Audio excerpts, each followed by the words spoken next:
अपार तेरा मर्तबा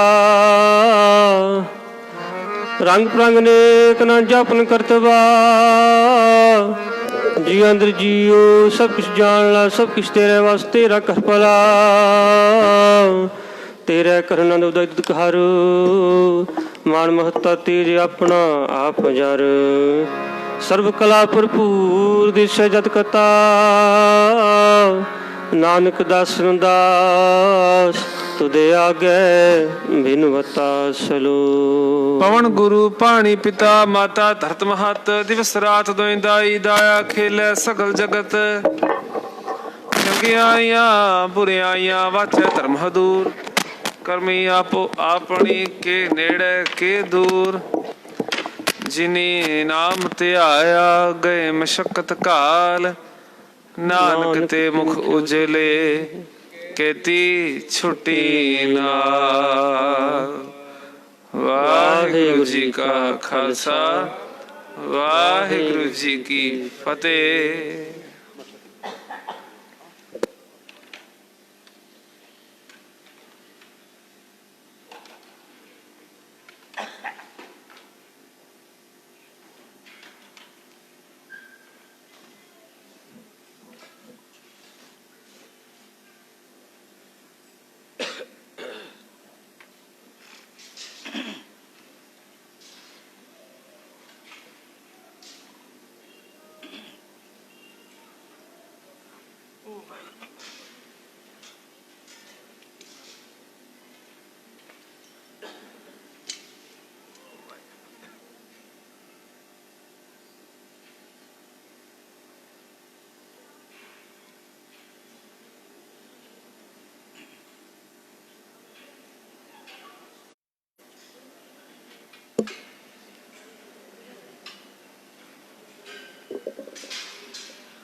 श्री वाहिगुरु जी।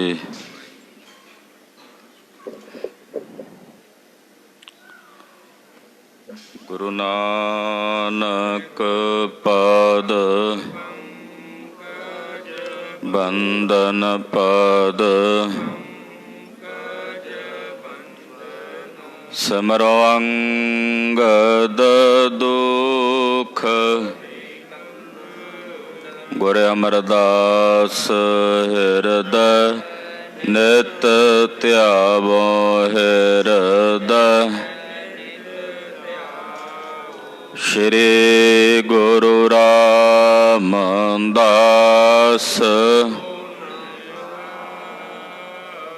गुरु अर्जन बेघनन के बेघनन हर गोबिंद शुभ मत श्री हर राय नमो कर जोरी नमो कर जोरी श्री हर कृष्ण मनाओ बहोई तेग बहादुर परम कृपाला जी परम कृपाला श्री गुरु गोबिंद सिंह बेसाला करो तरा पर पुन पुन सीसा जी पुन पुन सीसा बंदो बार बार जगदीसा एकंकार सतगुरु तेहि अचत छीन जाचत फिरत दीन दिजन को गोत है राम चाइन तायु दोत है श्री गुरु गोबिंद सिंह दान दीनो को न सम दिन दिन दूनो दूनो चौनो चौनो होत है। वाहिगुरु जी का खालसा वाहिगुरु जी की फतेह। ਜੁਗੋ ਜੁਗ ਅਟਲ ਸਤਿਗੁਰੂ ਸ੍ਰੀ ਗੁਰੂ ਗ੍ਰੰਥ ਸਾਹਿਬ ਜੀ ਮਹਾਰਾਜ ਗਰੀਬ ਨਵਾਜ ਸਤਿਗੁਰਾਂ ਦੀ ਪਾਵਨ ਪਵਿੱਤਰ ਹਜ਼ੂਰੀ ਅੰਦਰ ਤਿਲਕ ਤੇ ਜੰਜੂ ਦੇ ਰਾਖੇ ਨੌਵੇਂ ਪਾਤਸ਼ਾਹ ਸ੍ਰੀ ਗੁਰੂ ਤੇਗ ਬਹਾਦਰ ਸਾਹਿਬ ਜੀ ਦੇ ਪਾਵਨ ਪਵਿੱਤਰ ਸੱਚਖੰਡ ਦਰਬਾਰ ਅੰਦਰ ਇਕੱਤਰ ਹੋਈ ਹਾਜ਼ਰੀਆਂ ਭਰ ਰਹੇ ਗੁਰੂ ਸਵਰੂਪ ਗੁਰੂ ਖਾਲਸਾ ਸਾਧ ਸੰਗਤ ਜੀਓ, ਤਨਤਾ ਦੇ ਪਾਤਰ ਹੋ। ਨਿਤਾ ਪ੍ਰਤੀ ਗੁਰੂ ਚਰਨਾਂ 'ਚ ਜੁੜ ਕੇ ਆਪਣੇ ਜੀਵਨ ਦੀਆਂ ਘੜੀਆਂ ਗੁਰੂ ਲੇਖੇ ਲਾਉਂਦਿਆਂ ਸਫਲਾ ਔਰ ਸਕਾਰਥਾ ਕਰਦੇ ਹੋ। ਅੱਜ ਪੋਖ ਦੇ ਮਹੀਨੇ ਦੀ ਸੰਕਰਾਂਤ ਦਾ ਦਿਨ ਹੈ। ਸ਼ਹੀਦੀ ਮਹੀਨਾ ਅੱਜ ਦੇ ਦਿਨ ਪ੍ਰਾਰੰਭ ਹੁੰਦਾ ਹੈ। ਇਹ ਸ਼ਹੀਦਾਂ ਦਾ ਮਹੀਨਾ ਹੈ, ਜਿਸ ਮਹੀਨੇ ਵਿੱਚ ਕਲਗੀਆਂ ਵਾਲੇ ਚੋਜੀ ਪ੍ਰੀਤਮ ਪਾਤਸ਼ਾਹ ਜੀ ਮਹਾਰਾਜ ਗਰੀਬ ਨਵਾਜ ਪਾਤਸ਼ਾਹ ਜੀ ਦੇ ਚਾਰੋਂ ਸਾਹਿਬਜ਼ਾਦਿਆਂ ਨੇ, ਮਾਤਾ ਜੀ ਨੇ ਸ਼ਹਾਦਤ ਦਾ ਜਾਮ ਪ੍ਰਾਪਤ ਕੀਤਾ। ਪੰਜਾਂ ਪਿਆਰਿਆਂ ਚੋਂ 3 ਪਿਆਰਿਆਂ ਨੇ ਸ਼ਹੀਦੀਆਂ ਪ੍ਰਾਪਤ ਕੀਤੀਆਂ। ਭਾਈ ਉਦੇ ਸਿੰਘ ਜੀ, ਭਾਈ ਬਚਿੱਤਰ ਸਿੰਘ ਜੀ, ਭਾਈ ਆਲਮ ਸਿੰਘ ਜੀ, ਭਾਈ ਜੀਵਨ ਸਿੰਘ ਜੀ, ਭਾਈ ਸੰਗਤ ਸਿੰਘ ਜੀ, ਭਾਈ ਕੋਠਾ ਸਿੰਘ ਜੀ, ਚਮਕੌਰ ਦੀ ਗੜੀ ਦੇ 40 ਸਿੰਘਾਂ ਨੇ ਸ਼ਹੀਦੀਆਂ ਪ੍ਰਾਪਤ ਕੀਤੀਆਂ। ਇਸ ਕਰਕੇ ਇਸ ਮਹੀਨੇ ਨੂੰ ਸ਼ਹੀਦਾਂ ਦਾ ਮਹੀਨਾ ਕਹਿ ਕੇ ਬਜ਼ੁਰਗ ਚੇਤੇ ਕਰਦੇ ਨੇ ਔਰ ਵੱਧ ਤੋਂ ਵੱਧ ਭਜਨ ਕਰਦੇ ਆ, ਗੁਰਬਾਣੀ ਪੜ੍ਹਦੇ ਆ। ਪੋਖ ਦੇ ਮਹੀਨੇ ਦੁਆਰਾ ਜਗਤ ਗੁਰੂ ਸ੍ਰੀ ਗੁਰੂ ਅਰਜਨ ਦੇਵ ਸਾਹਿਬ ਪੰਜਵੇਂ ਪਾਤਸ਼ਾਹ ਦਾ ਹੁਕਮ ਹੈ ਕਿ ਪੋਖ ਤੁਖਾਰ ਨਾ ਵਿਆਪਈ। ਪੋਖ ਦੇ ਮਹੀਨੇ ਦੁਆਰਾ ਉਪਦੇਸ਼ ਦਿੰਦਿਆਂ ਕਹਿੰਦੇ ਭਾਈ ਉਹਨਾਂ ਨੂੰ ਜੜਤਾਈ ਮੂਰਖਤਾਈ ਨਹੀਂ ਵਿਆਪਦੀ, ਕੰਠ ਮਿਲਿਆ ਹਰ ਨਾਹੂ। ਜਿਨ੍ਹਾਂ ਦੇ ਗਲ ਨਾਲ ਉਹ ਹਰੀ ਅਕਾਲ ਪੁਰਖ ਵਾਹਿਗੁਰੂ ਪਰਮੇਸ਼ਰ ਮਿਲਿਆ ਹੋਇਆ, ਜਾਂ ਫਿਰ ਜਿਹੜੀਆਂ ਜੀਵ ਰੂਪੀ ਇਸਤਰੀਆਂ ਉਸ ਨਿਰੰਕਾਰ ਵਾਹਿਗੁਰੂ ਪਰਮੇਸ਼ਰ ਦੇ ਗਲ ਨਾਲ ਮਿਲੀਆਂ ਹੋਈਆਂ ਨੇ, ਉਹਨਾਂ ਨੂੰ ਮੂਰਖਤਾਈ ਨਹੀਂ ਵਿਆਪ ਸਕਦੀ। ਜਿਨ੍ਹਾਂ ਦਾ ਮਨ ਵਾਹਿਗੁਰੂ ਦੇ ਚਰਨ ਕਮਲਾਂ ਨਾਲ ਬਿੰਨਿਆ ਹੋਇਆ ਹੈ, ਤਿਨਾਂ ਦੇ ਹਿਰਦਿਆਂ ਵਿੱਚ ਉਸ ਵਾਹਿਗੁਰੂ ਦੇ ਦਰਸ਼ਨਾਂ ਦਾ ਚਾਅ ਹੈ। ਔਰ ਇਹ ਪੋਖ ਦਾ ਮਹੀਨਾ ਉਹਨਾਂ ਲਈ ਸੁਹੰਦਾ ਹੈ, ਸ਼ੋਭਨੀਕ ਹੈ, ਸਫਲ ਹੈ, ਜਿਨ੍ਹਾਂ ਨੂੰ ਸਤਿਗੁਰੂ ਜੀ ਆਪਣੀ ਸ਼ਰਨ ਆਇਆਂ ਨੂੰ ਬਖਸ਼ ਲੈਂਦੇ ਹਨ। ਜਿਹੜੇ ਗੁਰੂ ਦਰ ਤੇ ਬਖਸ਼ੇ ਜਾਂਦੇ ਹਨ, ਉਹਨਾਂ ਲਈ ਇਹ ਮਹੀਨਾ ਸੁਖਦਾਈ ਹੈ, ਸੁਹੰਦਾ ਹੈ। ਗੁਰਦੇਵ ਕਿਰਪਾ ਕਰਨ, ਦਇਆ ਕਰਨ। ਪੋਖ ਦਾ ਇਹ ਮਹੀਨਾ ਸਾਹਿਬ ਦੇ ਗੁਣਗਾਨ ਕਰਦਿਆਂ, ਬਾਣੀ ਪੜ੍ਹਦਿਆਂ ਬਤੀਤ ਹੋਵੇ। ਲੜੀਵਾਰ ਕਥਾ ਸ੍ਰੀ ਗੁਰ ਪ੍ਰਤਾਪ ਸੂਰਜ ਪ੍ਰਕਾਸ਼ ਗ੍ਰੰਥ ਦੀ ਆਪ ਜੀ ਸਰਵਣ ਕਰ ਰਹੇ ਹੋ। ਕਲਗੀਧਰ ਦਾ ਕਵੀਆਂ ਦਾ ਦਰਬਾਰ ਸਜਿਆ ਹੈ। ਗੁਰਦੇਵ ਦੇ ਬੜੇ ਬੜੇ ਪਿਆਰੇ ਕਵੀ ਮਹਾਰਾਜ ਜੀ ਦੀ ਸਭਾ ਵਿੱਚ ਸ਼ੋਭਨੀਕ ਨੇ ਔਰ ਕਲਗੀਧਰ ਪਾਤਸ਼ਾਹ ਜੀ ਦੀ ਸਿਫਤ ਵਿੱਚ ਸੋਹਣੀ ਕਵਿਤਾ ਉਚਾਰਦੇ ਨੇ। ਕਵੀ ਹੰਸ ਰਾਮ, ਕਵੀ ਸੁਦਾਮਾ ਜੀ ਦੇ ਉਚਾਰਨ ਕੀਤੇ ਹੋਏ ਕੁਝ ਕੁ ਛੰਦ ਆਪਾਂ ਕੱਲ ਵਿਚਾਰੇ ਨੇ, ਕੁਝ ਕਵਿਤ ਤੇ ਸਵਈਏ ਵਿਚਾਰੇ ਨੇ। ਜਦੋਂ ਕਵੀ ਹੰਸ ਰਾਮ ਜੀ, ਕਵੀ ਸੁਦਾਮਾ ਜੀ ਨੇ ਗੁਰੂ ਸਾਹਿਬ ਦਾ ਜਸ ਗਾਇਆ, ਜਦੋਂ ਸੁਦਾਮਾ ਜੀ ਨੇ ਦਾਨ ਦਾ ਕਵਿਤ ਪੜ੍ਹਿਆ, ਏਕ ਸੰਗ ਪੜ੍ਹੇ ਅਵੰਤਕਾ ਸੰਦੀਪਨ ਕੇ, ਸੋਈ ਸੁਧ ਆਈ ਤੋ ਬੁਲਾਈ ਬੂਝੀ ਬਾਮਾ ਮੈਂ, ਪੁੰਗੀ ਫਲ ਹੋਤ ਤੋ ਅਸੀਸ ਦੇ ਤੋ ਨਾਥ ਜੀ ਕੋ, ਤੰਦਲ ਲੈ ਦੀਜਾ ਬਾਂਧ ਲੀਜਾ ਫਟੋ ਜਾਮ ਮੈਂ, ਦੀਨ ਦੁਆਰ ਸੁਨ ਕੈ ਦਿਆਲ ਦਰਬਾਰ ਮਿਲ, ਏਤੋ ਕਛ ਦੀਨੋ ਪਾਈ ਅਗਨਤ ਸਾਮਾ ਮੈਂ। ਅਗਨਤ ਸਮਾਨ ਮੈਨੂੰ ਗੁਰੂ ਸਾਹਿਬ ਦੇ ਚਰਨਾਂ 'ਚੋਂ ਪ੍ਰਾਪਤ ਹੋ ਗਿਆ। ਜਦੋਂ ਸੁਦਾਮਾ ਜੀ ਨੇ ਮਹਾਰਾਜ ਗੁਰੂ ਕਲਗੀਧਰ ਜੀ ਦੀ ਸਿਫਤ ਕੀਤੀ ਤਾਂ ਫਿਰ ਮਹਾਕਵੀ ਕਵੀਰਾਜ ਭਾਈ ਸੰਤੋਖ ਸਿੰਘ ਜੀ ਨੂੰ ਵੀ ਚਾਅ ਆਇਆ, ਕਿਉਂਕਿ ਉਹ ਵੀ ਕਵੀ ਨੇ। ਤਿਨਾ ਦੇਖ ਮਨ ਚਾਓ ਉਠੰਦਾ, ਹਉ ਕਦ ਪਾਈ ਗੁਣ ਤਾਸਾ। ਉਹਨਾਂ ਨੂੰ ਵੇਖ ਕੇ ਭਾਈ ਸਾਹਿਬ ਦੀ ਵੀ ਫਿਰ ਕਲਮ ਚੱਲੀ ਹੈ। ਭਾਈ ਸਾਹਿਬ ਅੰਦਰ ਵੀ ਕਵਿਤਾ ਉਤਰੀ ਹੈ। ਮੈਂ ਇਹ ਸਮਝਦਾ ਕਿ ਭਾਈ ਸਾਹਿਬ ਅੰਦਰ ਕਵਿਤਾ ਉਤਰਦੀ ਹੈ, ਉਹ ਆਪਣੇ ਦਿਮਾਗ ਦੀ ਘਾੜਤ ਨਾਲ ਨਹੀਂ ਲਿਖਦੇ, ਜਿਵੇਂ ਗੁਰੂ ਸਾਹਿਬ ਦੀ ਕਿਰਪਾ ਨਾਲ ਉਤਰਦੀ ਹੈ ਤਿਵੇਂ ਬੋਲਦੇ ਹਨ। ਤੇ ਕਲਗੀਆਂ ਵਾਲੇ ਪਾਤਸ਼ਾਹ ਜੀ ਦੀ ਸਿਫਤ ਦਾ ਛੰਦ ਕਵਿਤ ਗਾਇਨ ਕਰ ਰਹੇ ਨੇ। ਅੱਗੇ ਫਿਰ ਮਹਾਰਾਜ ਜੀ ਦੇ ਕਵੀਆਂ ਦੇ ਵੀ ਕਵਿਤ ਨੇ, ਸਵਈਏ ਨੇ। ਆਓ ਮਨ ਬਿਰਤੀਆਂ ਇਕਾਗਰ ਕਰੀਏ। ਇਹ ਕਲਗੀਧਰ ਜੀ ਦੀ ਨਰੋਲ ਸਿਫਤ ਹੈ ਦਸਵੇਂ ਪਾਤਸ਼ਾਹ ਦੀ। ਇਹਦੇ 'ਚ ਕਈ ਪ੍ਰਕਾਰ ਦੀਆਂ ਉਕਤੀਆਂ ਜੁਗਤੀਆਂ ਪ੍ਰਮਾਣ ਉਦਾਹਰਣਾਂ ਕਵੀਆਂ ਨੇ ਵਰਤੇ ਹਨ, ਪਰ ਮੁੱਖ ਰੂਪ ਵਿੱਚ ਸਿਧਾਂਤ ਗੁਰੂ ਕਲਗੀਧਰ ਜੀ ਦੀ ਵਡਿਆਈ ਦਾ ਹੈ, ਸਤਿਗੁਰਾਂ ਦੀ ਸੋਭਾ ਦਾ ਹੈ।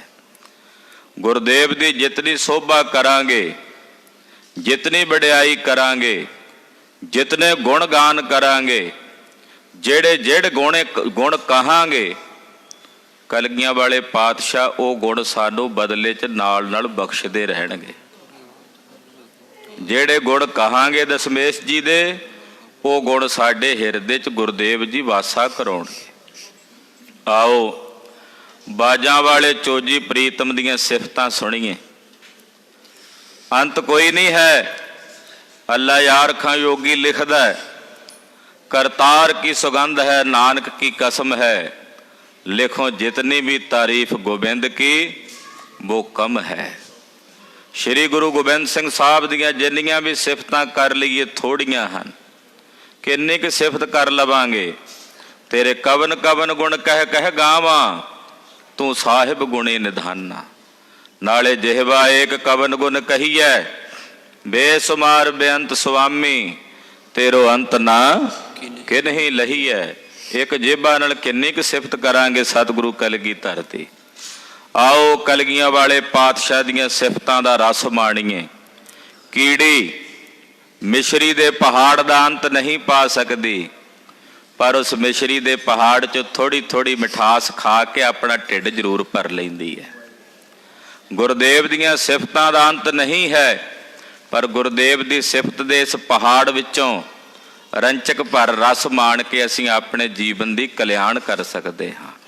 हाजरियां लवाओ, गज वज के कलगियां वाले पातशाह दे चरनां च हाजरी लवाउण निमित अपनी रसना नूं पवित्र करदे आखो जी सतनाम श्री वाहिगुरु साहिब जी। सतनाम श्री वाहिगुरु साहिब जी।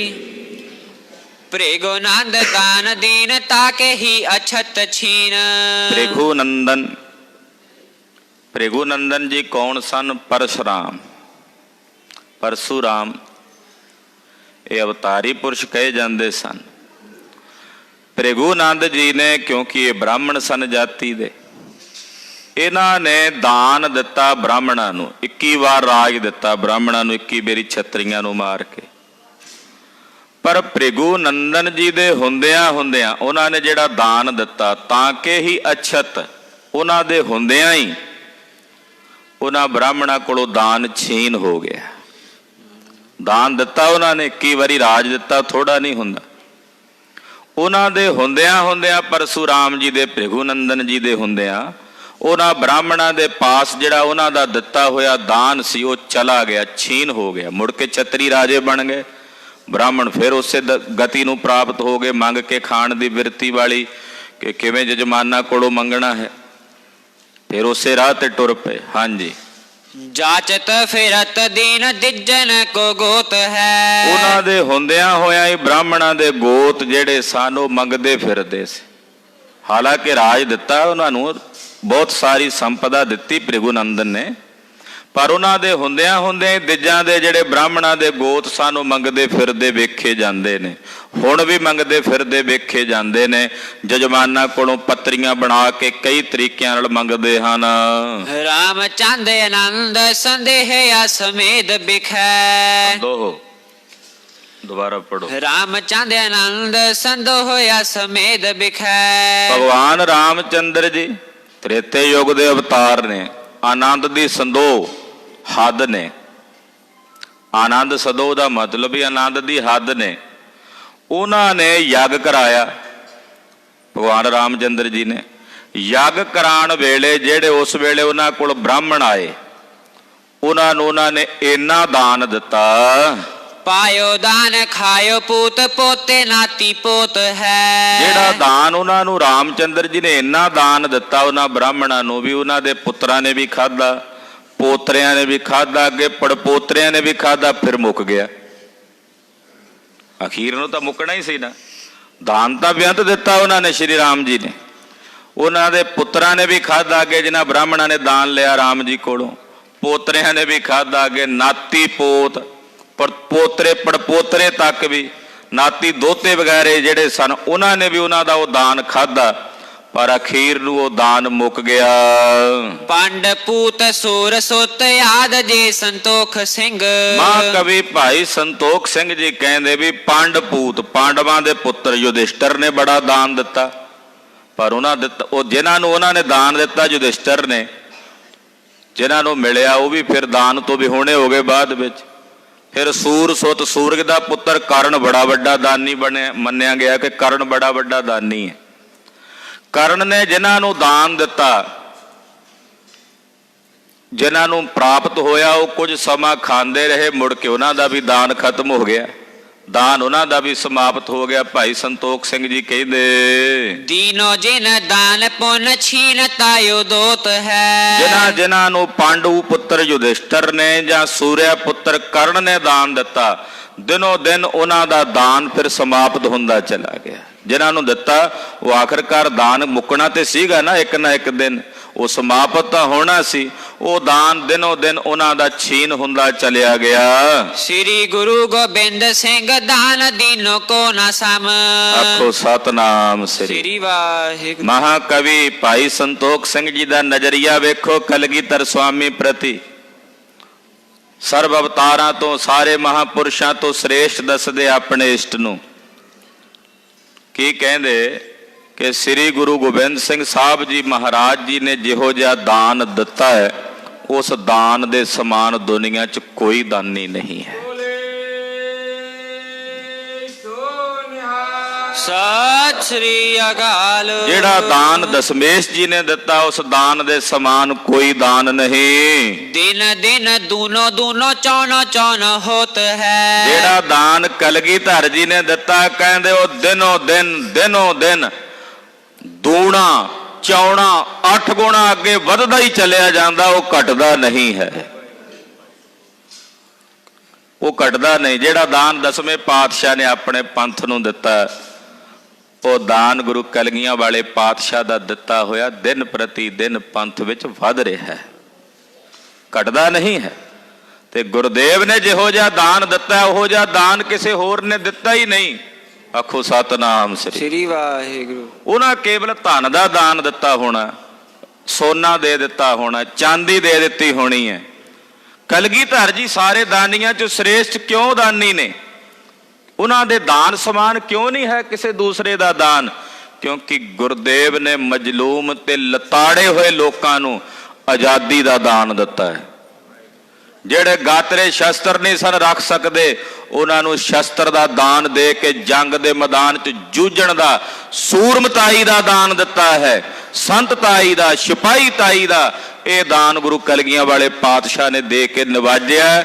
ਜਿਹੜਾ ਦਾਨ ਦਸ਼ਮੇਸ਼ ਜੀ ਨੇ ਦਿੱਤਾ ਹੈ, ਉਹ ਇਸੇ ਕਰਕੇ ਦਿਨੋ ਦਿਨ, ਰਾਤੋਂ ਰਾਤ, ਦਿਨੋ ਦਿਨ, ਦਿਨੇ ਵੀ ਤੇ ਰਾਤ ਨੂੰ ਵੀ, ਦਿਨ ਦੁੱਗਣੀ ਤੇ ਰਾਤ ਚੌਗਣੀ। ਕਹਿੰਦੇ ਉਹ ਦਾਨ ਗੁਰੂ ਕਲਗੀਆਂ ਵਾਲੇ ਪਾਤਸ਼ਾਹ ਦਾ ਦਿੱਤਾ ਵੱਧਦਾ ਜਾ ਰਿਹਾ ਹੈ। ਅਰਬਰ ਅਰਾਕ ਵੈਦਨਾਥ ਦਵੈਰ ਕਾਬ ਵਾਰੇ। ਇਹ ਨਾਥ ਕਲਗੀਆਂ ਵਾਲੇ ਪਾਤਸ਼ਾਹ ਜੀਓ, ਆਪ ਜੀ ਨੇ 2 ਇਰਾਕ ਤੇ ਅਰਬ ਦੇ ਅਰਬੀ ਘੋੜੇ, ਅਰਬ ਤੇ ਇਰਾਕ ਦੇ ਜਿਹੜੇ ਘੋੜੇ ਹੁੰਦੇ ਆ ਬੜੇ ਬਲੀ ਹੁੰਦੇ ਨੇ, ਅਰਬੀ ਘੋੜੇ ਕਹਿੰਦੇ ਆ। ਇਹਨਾਂ ਦੇ ਕੰਨ ਆਪਣੇ ਜਿਵੇਂ ਇਧਰ ਪੰਜਾਬ ਦੇ ਇਲਾਕੇ ਦੇ ਘੋੜੇ ਹੁੰਦੇ ਆ ਦੇਸੀ ਨੁਕਰੇ ਵਗੈਰਾ, ਉਹਨਾਂ ਘੋੜਿਆਂ ਦੇ ਕੰਨ ਜੇ ਕੰਨ ਨਹੀਂ ਹੁੰਦੇ, ਖਿਲਰੇ ਜੇ ਕੰਨ ਹੁੰਦੇ ਆ ਇਹਨਾਂ ਦੇ, ਪਰ ਬਲ ਬੜਾ ਹੁੰਦਾ ਉਹਨਾਂ 'ਚ।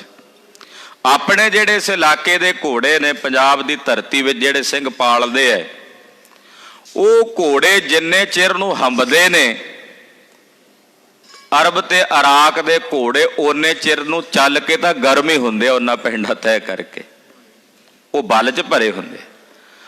10ਵੇਂ ਪਾਤਸ਼ਾਹ ਕੋਲੋਂ ਘੋੜੇ ਵੀ ਰਹਿੰਦੇ ਸਨ। ਕੀ ਬੋਲਦੇ ਨੇ ਕਵੀ ਜੀ, ਕਹਿ ਰਹੇ ਨੇ ਅਰਬ ਇਰਾਕ ਵੈਦਨਾਥ ਦੁਆਰਾ ਰਕਾਬ ਵਾਰੇ। ਅਰਬ ਤੇ ਇਰਾਕ ਦੇ, ਇਰਾਕੀ ਤਾਂ ਹੀ ਕਹਿ ਦਿੰਦੇ ਨੇ ਘੋੜੇ ਨੂੰ, ਇਰਾਕੀ ਵੀ ਕਹਿ ਦਿੰਦੇ ਨੇ। ਅਰਬ ਤੇ ਇਰਾਕ ਦੇ 2 ਘੋੜੇ, 2 ਰਕਾਬਾਂ ਵਾਲੇ, ਯਾਨੀ ਕਿ ਸਵਾਰੀ ਵਾਲੇ ਘੋੜੇ। ਇੱਕ ਸਵਾਰੀ ਵਾਲੇ ਘੋੜੇ ਹੁੰਦੇ ਆ, ਇੱਕ ਰੱਥ ਵਾਲੇ ਘੋੜੇ ਹੁੰਦੇ ਆ, ਗੱਡਿਆਂ ਵਾਲੇ ਘੋੜੇ ਵੱਖਰੇ ਹੁੰਦੇ ਆ। ਪਰ ਮਹਾਰਾਜ ਜਿਹੜੇ ਆਪ ਜੀ ਨੇ ਘੋੜੇ ਬਖਸ਼ੇ ਨੇ ਸਾਨੂੰ, 2 ਘੋੜੇ ਬੜੇ ਕੀਮਤੀ, ਅਰਬ ਦੇ ਇਰਾਕ ਦੇ, ਤੇ ਮਹਾਰਾਜ 2 ਰਕਾਬਾਂ ਉਹਨਾਂ ਨੂੰ ਪਾਈਆਂ ਹੋਈਆਂ ਬੜੀਆਂ ਸੁੰਦਰ। ਥਾਰੇ ਬੜੇ ਡੀਲ ਪੀਲ ਸੈਨਕ ਹੈ ਕੂਤ ਕੇ। ਥਾਰੇ ਨੇ ਜੀ ਬਾਰੇ, ਬਾਰੇ ਬੜੇ ਡੀਲ ਪੀਲ ਸੈਨਕ ਹੈ ਕੂਤ ਕੇ। ਬਾਰੇ, ਬਾਰੇ ਦਾ ਮਤਲਬ ਵੀ ਜਿਹੜੇ ਹਾਰੇ ਬਲ ਵਾਲੇ ਜਵਾਨੀ ਵਿੱਚ ਨੇ, ਬਾਲਕ ਨੇ, ਹਾਲੇ 4-4 5-5 ਸਾਲ ਦੇ ਨੇ, 6 ਸਾਲ ਦੇ ਹੋਣਗੇ, ਪੂਰੇ ਬਲ ਵਾਲੇ ਜਵਾਨ, ਬਾਰੇ ਬੜੇ। ਤੇ ਫਿਰ ਕਹਿੰਦੇ ਬਲ ਦੇ ਵਿੱਚ ਇਹੋ ਜਿਹੇ ਨੇ ਕਿ ਵੱਡੀਆਂ ਵੱਡੀਆਂ ਡੀਲਾਂ ਵਾਲੇ ਜਿਹੜੇ ਹਾਥੀ ਨੇ, ਉਹਨਾਂ ਹਾਥੀਆਂ ਤੋਂ ਵੀ ਸ੍ਰੇਸ਼ਟ ਤੇ ਸਰਵੋਤਮ ਲੱਗਦੇ ਆ ਘੋੜੇ। ਹਾਥੀ ਵੀ ਉਹਨਾਂ ਦੀ ਬਰਾਬਰੀ ਨਹੀਂ ਕਰ ਸਕਦੇ।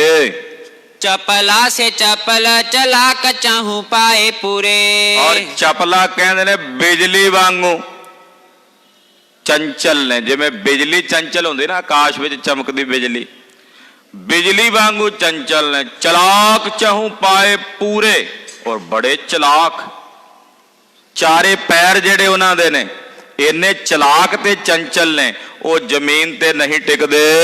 ਪੌਣ ਗੌਨ ਪਾਲ ਕੋ ਸਕੈ ਨਾ ਦਿਨ ਦੂਤ ਕੇ। ਹਵਾ ਨੂੰ ਵੀ ਪਿੱਛੇ ਛੱਡ ਜਾਣ, ਪਾਲ ਕੋ ਸਕੇ ਨਾ ਦਿਨ ਦੂਤ ਕੇ। ਜਿਹੜੇ ਸੂਰਜ ਦੇ ਘੋੜੇ ਕਹੇ ਜਾਂਦੇ ਨੇ, ਸੂਰਜ ਦੇ ਵੀ ਘੋੜੇ ਨੇ ਨਾ ਉਹਦੇ ਰੱਥ ਵਿੱਚ ਲੱਗੇ ਹੋਏ, ਕਹਿੰਦੇ ਉਹ ਘੋੜੇ ਵੀ ਇੱਕ ਪਲ ਮਾਤਰ ਇਹਨਾਂ ਘੋੜਿਆਂ ਦੀ ਬਰਾਬਰੀ ਨਹੀਂ ਕਰ ਸਕਦੇ। ਮਨ ਕੇ ਹਰਨ ਮਨ ਮੀਨ ਕੇ ਦਰਨ।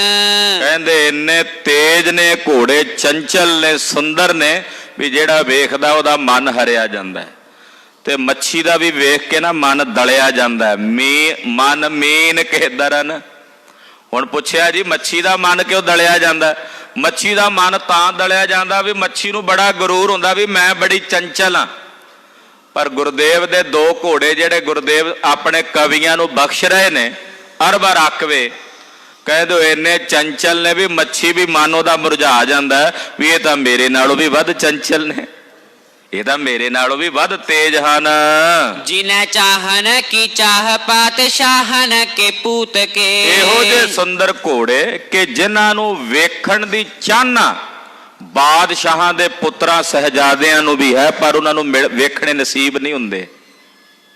ਬਾਦਸ਼ਾਹਾਂ ਦੇ ਜਿਹੜੇ ਪੁੱਤਰ ਹੁੰਦੇ ਸਹਿਜਾਦੇ, ਉਹਨਾਂ ਨੂੰ ਚਾਹ ਹੁੰਦੀ ਹੈ ਵੀ ਇਦਾਂ ਦੇ ਘੋੜੇ ਵੇਖੀਏ ਅਸੀਂ, ਪਰ ਉਹਨਾਂ ਨੂੰ ਵੇਖਣੇ ਨਸੀਬ ਨਹੀਂ ਹੁੰਦੇ। ਬਖਸ਼ੇ ਤਿਹਾਰੇ ਗੁਰ ਗੋਬਿੰਦ ਜੀ ਐਸੇ ਹੈ। ਇਹ ਗੁਰੂ ਗੋਬਿੰਦ ਸਿੰਘ ਸਾਹਿਬ ਜੀ, ਕਵੀ ਜੀ ਕਹਿ ਰਹੇ ਨੇ, ਮਹਾਰਾਜ ਤੁਸੀਂ ਇਹੋ ਜਿਹੇ ਘੋੜੇ ਸਾਨੂੰ ਬਖਸ਼ੇ ਹਨ, ਇਹੋ ਜਿਹੇ ਸੁੰਦਰ, ਤੇ ਜਿਨ੍ਹਾਂ ਘੋੜਿਆਂ ਦੇ ਬਰਾਬਰ ਕੋਈ ਦੂਸਰਾ ਸੰਸਾਰ ਵਿੱਚ ਘੋੜਾ ਨਹੀਂ ਦਿਸਦਾ।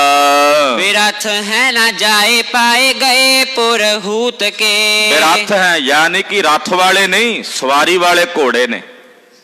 ਮਹਾਰਾਜ ਜੇ ਅਸੀਂ ਇੰਦਰ ਦੀ ਸਭਾ 'ਚ ਸਵਰਗ 'ਚ ਜਾਂਦੇ ਨਾ, ਇੰਦਰ ਕੋਲ ਵੀ ਇਹੋ ਜਿਹੇ ਘੋੜੇ ਨਹੀਂ ਸਨ ਮਿਲਨੇ। ਬਾਜਾਂ ਵਾਲੇ ਸੁਆਮੀ ਜੀ, ਜਿਹੋ ਜਿਹੇ ਘੋੜੇ ਤੁਸੀਂ ਸਾਨੂੰ ਰੀਝ ਕੇ ਬਖਸ਼ਿਸ਼ ਕੀਤੇ ਹਨ,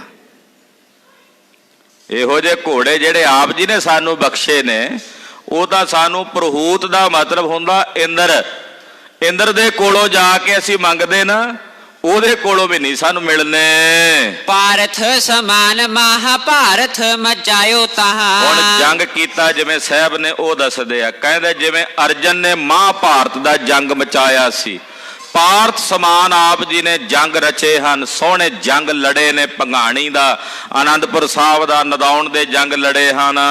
ਖਾਇਓ ਮਾਸ ਹਾਰਨੀ ਆਹਾਰ ਜੇ ਤੋ ਖਾਏਗੋ। ਮਾਸਹਾਰੀ ਜਿੰਨੇ ਜਾਨਵਰ ਜੀਵ ਪੰਛੀ ਨੇ, ਉਹਨਾਂ ਕੋਲੋਂ ਜਿੰਨਾ ਮਾਸ ਖਾਧਾ ਗਿਆ ਜੰਗ ਦੇ ਮੈਦਾਨ 'ਚ, ਸੂਰਮਿਆਂ ਦਾ ਜਾਂ ਮਰਿਆ ਹੋਇਆ ਜਾਨਵਰਾਂ ਦਾ, ਉਹਨਾਂ ਨੇ ਖਾ ਲਿਆ।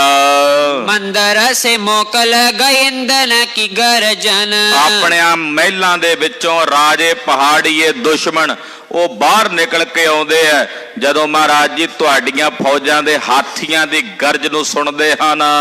ਤੌਂਸਾ ਕੀ ਤੂੰ ਘਰ ਤਰਾਸੀ ਸੇ ਅਕੁਲਾਏਗੋ। ਇਹ ਬਾਜਾਂ ਵਾਲੇ ਸੁਆਮੀ, ਤੁਹਾਡੇ ਰਣਜੀਤ ਨਗਾਰੇ ਦੀ ਆਵਾਜ਼ ਸੁਣ ਕੇ ਉਹ ਦੁਸ਼ਮਣਾਂ ਦੇ ਸਿਰ ਹਿੱਲਦੇ ਨੇ, ਉਹ ਵਿਆਕੁਲ ਹੋ ਕੇ ਕੰਬਦੇ ਨੇ, ਭੈ ਭੀਤ ਹੁੰਦੇ ਨੇ। ਐਸੋ ਕੀ ਨੋ ਸਮਰ ਅਮਰ ਲੋਕ ਸੁਨੀਅਤ। ਮਹਾਰਾਜ ਆਪ ਜੀ ਨੇ ਇਹੋ ਜਿਹਾ ਸਮਰ ਜੰਗ ਲੜਿਆ ਕਿ ਦੇਵਪੁਰੀ ਵਿੱਚ ਵੀ ਤੁਹਾਡੇ ਲੜੇ ਜੰਗਾਂ ਦੀਆਂ ਗੱਲਾਂ ਹੁੰਦੀਆਂ। ਦੇਵਤੇ ਉਹ ਗੱਲਾਂ ਕਰਦੇ ਆ ਬਹਿ ਕੇ ਜਦੋਂ ਇਕੱਠੇ ਹੁੰਦੇ ਆ, ਕਹਿੰਦੇ ਗੁਰੂ ਗੋਬਿੰਦ ਸਿੰਘ ਸਾਹਿਬ ਵਰਗਾ ਜੰਗ ਦੁਨੀਆ 'ਚ ਕੋਈ ਨਹੀਂ ਲੜ ਸਕਿਆ। ਕਿਉਂ? ਕਿਉਂਕਿ ਇਹ ਧਰਮ ਯੁੱਧ ਹੈ। ਇਹ ਧਰਮ ਯੁੱਧ ਲੜਿਆ ਜਾ ਰਿਹਾ ਕਲਗੀਆਂ ਵਾਲੇ ਪਾਤਸ਼ਾਹ ਵੱਲੋਂ। ਇਸ ਕਰਕੇ ਮਹਾਰਾਜ ਆਪ ਜੀ ਦੇ ਕੀਤੇ ਹੋਏ ਜੰਗਾਂ ਨੂੰ ਤਾਂ ਅਮਰ ਲੋਕ ਵਿੱਚ ਦੇਵਤੇ ਬੈਠੇ ਸਲਾਉਂਦੇ ਨੇ ਔਰ ਗੱਲਾਂ ਕਰਦੇ ਨੇ। ਤੇਰੋ ਹੀ ਬਖਾਨ ਖਾਨ ਪਾਨ ਸੋ ਪੁਲਾਏਗੋ। ਮਹਾਰਾਜ ਉਹ ਤੁਹਾਡੇ ਜੰਗ ਦੀਆਂ ਗੱਲਾਂ ਕਰਦੇ ਇੰਨੇ ਖੁੱਭ ਗਏ ਤੁਹਾਡੀ ਸਿਫਤ ਵਿੱਚ ਕਿ ਉਹਨਾਂ ਨੂੰ ਖਾਣਾ ਪਾਣਾ ਵੀ ਭੁੱਲ ਗਿਆ। ਉਹਨਾਂ ਨੂੰ ਭੁੱਲ ਗਿਆ ਵੀ ਅਸੀਂ ਕੁਝ ਲੰਗਰ ਪ੍ਰਸ਼ਾਦਾ ਵੀ ਛਕਣਾ, ਉਹ ਵੀ ਉਹਨਾਂ ਨੂੰ ਮਹਾਰਾਜ ਜੀ ਭੁੱਲ ਗਿਆ ਤੁਹਾਡੀਆਂ ਸਿਫਤਾਂ ਕਰਦਿਆਂ ਕਰਦਿਆਂ। ਮਾਰ ਕੇ ਮੈਦਾਨ ਯਾਰ ਡਾਰੇ ਗੁਰ ਗੋਬਿੰਦ ਕੇ। ਗੁਰੂ ਗੋਬਿੰਦ ਸਿੰਘ ਸਾਹਿਬ ਜੀ ਮਹਾਰਾਜ ਜੀ ਵੱਲੋਂ ਜੰਗ ਦੇ ਮੈਦਾਨ ਵਿੱਚ ਜਿਹੜੇ ਸੂਰਮੇ ਮਾਰ ਕੇ ਮਿੱਟੀ 'ਚ ਗਰਕ ਕਰ ਦਿੱਤੇ ਗਏ। ਕਾਲ ਕਲਾ ਫੇਰ ਕੋ ਕਲ ਹੈ ਸੁਹਾਏਗੋ। ਉਹ ਦੇਵਤੇ ਗੱਲਾਂ ਕਰਦੇ ਨੇ, ਕਹਿੰਦੇ ਹੁਣ ਨਹੀਂ ਉਹ ਜੀ ਸਕਦੇ ਮੁੜ ਕੇ। ਕਹਿੰਦੇ ਹੁਣ ਤਾਂ ਕਾਲ ਦਾ ਚੱਕਰ ਹੀ ਚੱਲੇ ਤੇ ਸਮਾਂ ਬੀਤੇ ਤੇ ਦੁਬਾਰਾ ਉਹ ਜੀਵ ਪੈਣ ਤਾਂ ਜੀਵ ਪੈਣ, ਨਹੀਂ ਤਾਂ ਗੁਰੂ ਗੋਬਿੰਦ ਸਿੰਘ ਸਾਹਿਬ ਜੀ ਦੇ ਮਾਰੇ ਹੋਏ ਜਿਹੜੇ ਜੰਗ ਦੇ ਮੈਦਾਨ 'ਚ ਪਏ ਨੇ ਇਹ ਮੁੜ ਕੇ ਨਹੀਂ ਜੀ ਸਕਦੇ। ਮਹਾਬਾਹੋ ਵੀਰ ਗੁਰ ਗੋਬਿੰਦ ਤਿਹਾਰੇ ਤਰਾਸ। ਇਹ ਮਹਾਬਾਹੂ, ਮਹਾਬਾਹੂ, ਆਹਾ ਲੋਕਾਂ ਵਿੱਚ ਸੰਸਾਰ ਵਿੱਚ ਵੱਡੇ ਵੱਡੇ ਰਾਜਿਆਂ ਨੂੰ ਮਹਾਬਾਹੂ ਕਿਹਾ ਜਾਂਦਾ ਹੈ, ਪਰ ਕਲਗੀਆਂ ਵਾਲੇ ਪਾਤਸ਼ਾਹ ਜੈਸਾ ਮਹਾਬਾਹੂ ਕੋਈ ਨਹੀਂ। ਹੇ ਮਹਾਬਾਹੂ, ਅਜਾਨ ਬਾਹੂ, ਭਾਰੀਆਂ ਬਲ ਵਾਲੀਆਂ ਬਾਹਾਂ ਜਿਨ੍ਹਾਂ ਦੀਆਂ ਨੇ। ਜਦੋਂ ਕਾਲਪੀ ਰਿਸ਼ੀ ਨੇ ਸੁਣਿਆ ਸੀ ਨਾ ਵੀ ਕਲਗੀਆਂ ਵਾਲੇ ਪਾਤਸ਼ਾਹ ਕਿਹੋ ਜਿਹੇ ਨੇ, ਕਾਲਪੀ ਰਿਸ਼ੀ ਪੌਂਟਾ ਸਾਹਿਬ ਦੇ ਇਲਾਕੇ 'ਚ, ਉਹਨੂੰ ਸਿਰਫ ਇੱਕੋ ਨਿਸ਼ਾਨੀ ਚੇਤੇ ਸੀ ਕਿ ਸ਼੍ਰੀ ਗੁਰੂ ਗੋਬਿੰਦ ਸਿੰਘ ਸਾਹਿਬ ਦੀਆਂ ਬਾਹਾਂ ਗੋਡਿਆਂ ਤੱਕ ਲੰਬੀਆਂ ਨੇ। ਬਸ ਉੱਥੋਂ ਹੀ ਪਛਾਣਿਆ ਸੀ ਉਹਨੇ। ਅਜਾਨ ਬਾਹੂ, ਇੱਥੇ ਕਵੀ ਜੀ ਕਹਿ ਰਹੇ ਨੇ ਮਹਾਬਾਹੂ, ਹੇ ਮਹਾਬਾਹੂ ਵੀਰ ਗੁਰੂ ਗੋਬਿੰਦ ਸਿੰਘ ਸਾਹਿਬ ਜੀ ਮਹਾਰਾਜ ਜੀ। ਬੈਰਨ ਕੀ ਸੈਨਾ ਬਨ ਬਨ ਵਿਚਰਤ ਹੈ। ਤਿਹਾਰੇ ਤਰਾਸ, ਤੁਹਾਡੇ ਬਲ ਨਾਲ ਵੈਰੀਆਂ ਦੀ ਜਿਹੜੀ ਸੈਨਾ ਉਹ ਬਨ ਬਨ ਲੁਕਦੀ ਫਿਰਦੀ ਹੈ ਡਰ ਦੇ ਨਾਲ। ਉਹ ਜੰਗਲ ਦੇ ਵਿੱਚ ਲੁਕਦੇ ਫਿਰਦੇ ਨੇ। ਖਵਾਜਾ ਮਰਦੂਦ ਕੰਧ ਦੇ ਓਲੇ ਲੁਕ ਲੁਕ ਕੇ ਜਾਨ ਬਚਾਉਂਦਾ। ਜਦੋਂ ਗੜੀ 'ਚ ਮਹਾਰਾਜ ਜੀ ਕਹਿੰਦੇ ਓ ਖਵਾਜਾ ਖਿਜਰ ਖਾਂ ਠਹਿਰ, ਸ਼ੇਰ ਦੇ ਘੁਰਨੇ ਤੇ ਸੱਪ ਦੀ ਖੁੱਡ 'ਚ ਸੋਚ ਕੇ ਹੱਥ ਪਾਈਦਾ, ਇੱਕਦਮ ਸ਼ਹਿ ਕੇ ਪੌੜੀ ਤੋਂ ਥੱਲੇ ਲੱਥ ਕੇ ਕੰਧ ਦੇ ਓਲੇ ਹੋ ਗਿਆ। ਤੇ ਕਲਗੀਆਂ ਵਾਲੇ ਸੁਆਮੀ ਲਿਖਦੇ ਆ ਔਰੰਗਜ਼ੇਬ ਨੂੰ ਕਿ ਆ ਖਵਾਜਾ ਮਰਦੂਦ ਸਾਏ ਦੀਵਾਰ, ਕਹਿੰਦੇ ਤੇਰਾ ਉਹ ਖਵਾਜਾ ਮਰਦੂਦ ਭ੍ਰਿਸ਼ਟਿਆ ਹੋਇਆ ਉਹ ਬਚ ਗਿਆ ਜਦੋਂ ਕੰਧ ਦੇ ਓਲੇ ਹੋਇਆ। ਜੇ ਕਿਤੇ ਉਤਾਂ ਨੂੰ ਚੜਦਾ, ਜਿਵੇਂ ਨਾਹਰ ਖਾਂ ਨੂੰ ਅਸੀਂ ਇੱਕ ਤੀਰ ਬਖਸ਼ਿਆ ਸੀ, ਇੱਕ ਤੀਰ ਉਹਨੂੰ ਵੀ ਬਖਸ਼ ਕੇ ਮਿੱਟੀ 'ਚ ਗਰਕ ਕਰ ਦਿੰਦੇ। ਕਵੀ ਜੀ ਕਹਿ ਰਹੇ ਨੇ ਇੱਥੇ ਮਹਾਰਾਜ ਤੁਹਾਡਾ ਤਰਾਸ ਪ੍ਰਾਪਤ ਕਰਕੇ, ਤੁਹਾਡਾ ਭੈ ਪ੍ਰਾਪਤ ਕਰਕੇ ਵੈਰੀਆਂ ਦੀ ਸੈਨਾ ਜੰਗਲਾਂ ਵਿੱਚ ਭੱਜੀ ਫਿਰਦੀ ਆ ਡਰ ਦੇ ਨਾਲ। ਗਹਿ ਕਰਵਾਰ ਕਾਢ ਕਾਟ ਕੈ ਦਰਜਨ ਦਲ। ਮਹਾਰਾਜ ਆਪ ਜੀ ਨੇ ਜਦੋਂ ਤਲਵਾਰ ਪਕੜੀ ਹੱਥ ਵਿੱਚ ਤੇ ਕੱਢ ਕੇ ਮਿਆਨ ਵਿੱਚੋਂ ਦੁਰਜਨਾਂ ਦੇ ਦਲਾਂ ਨੂੰ ਕੱਟ ਕੱਟ ਕੇ ਸੁੱਟਿਆ।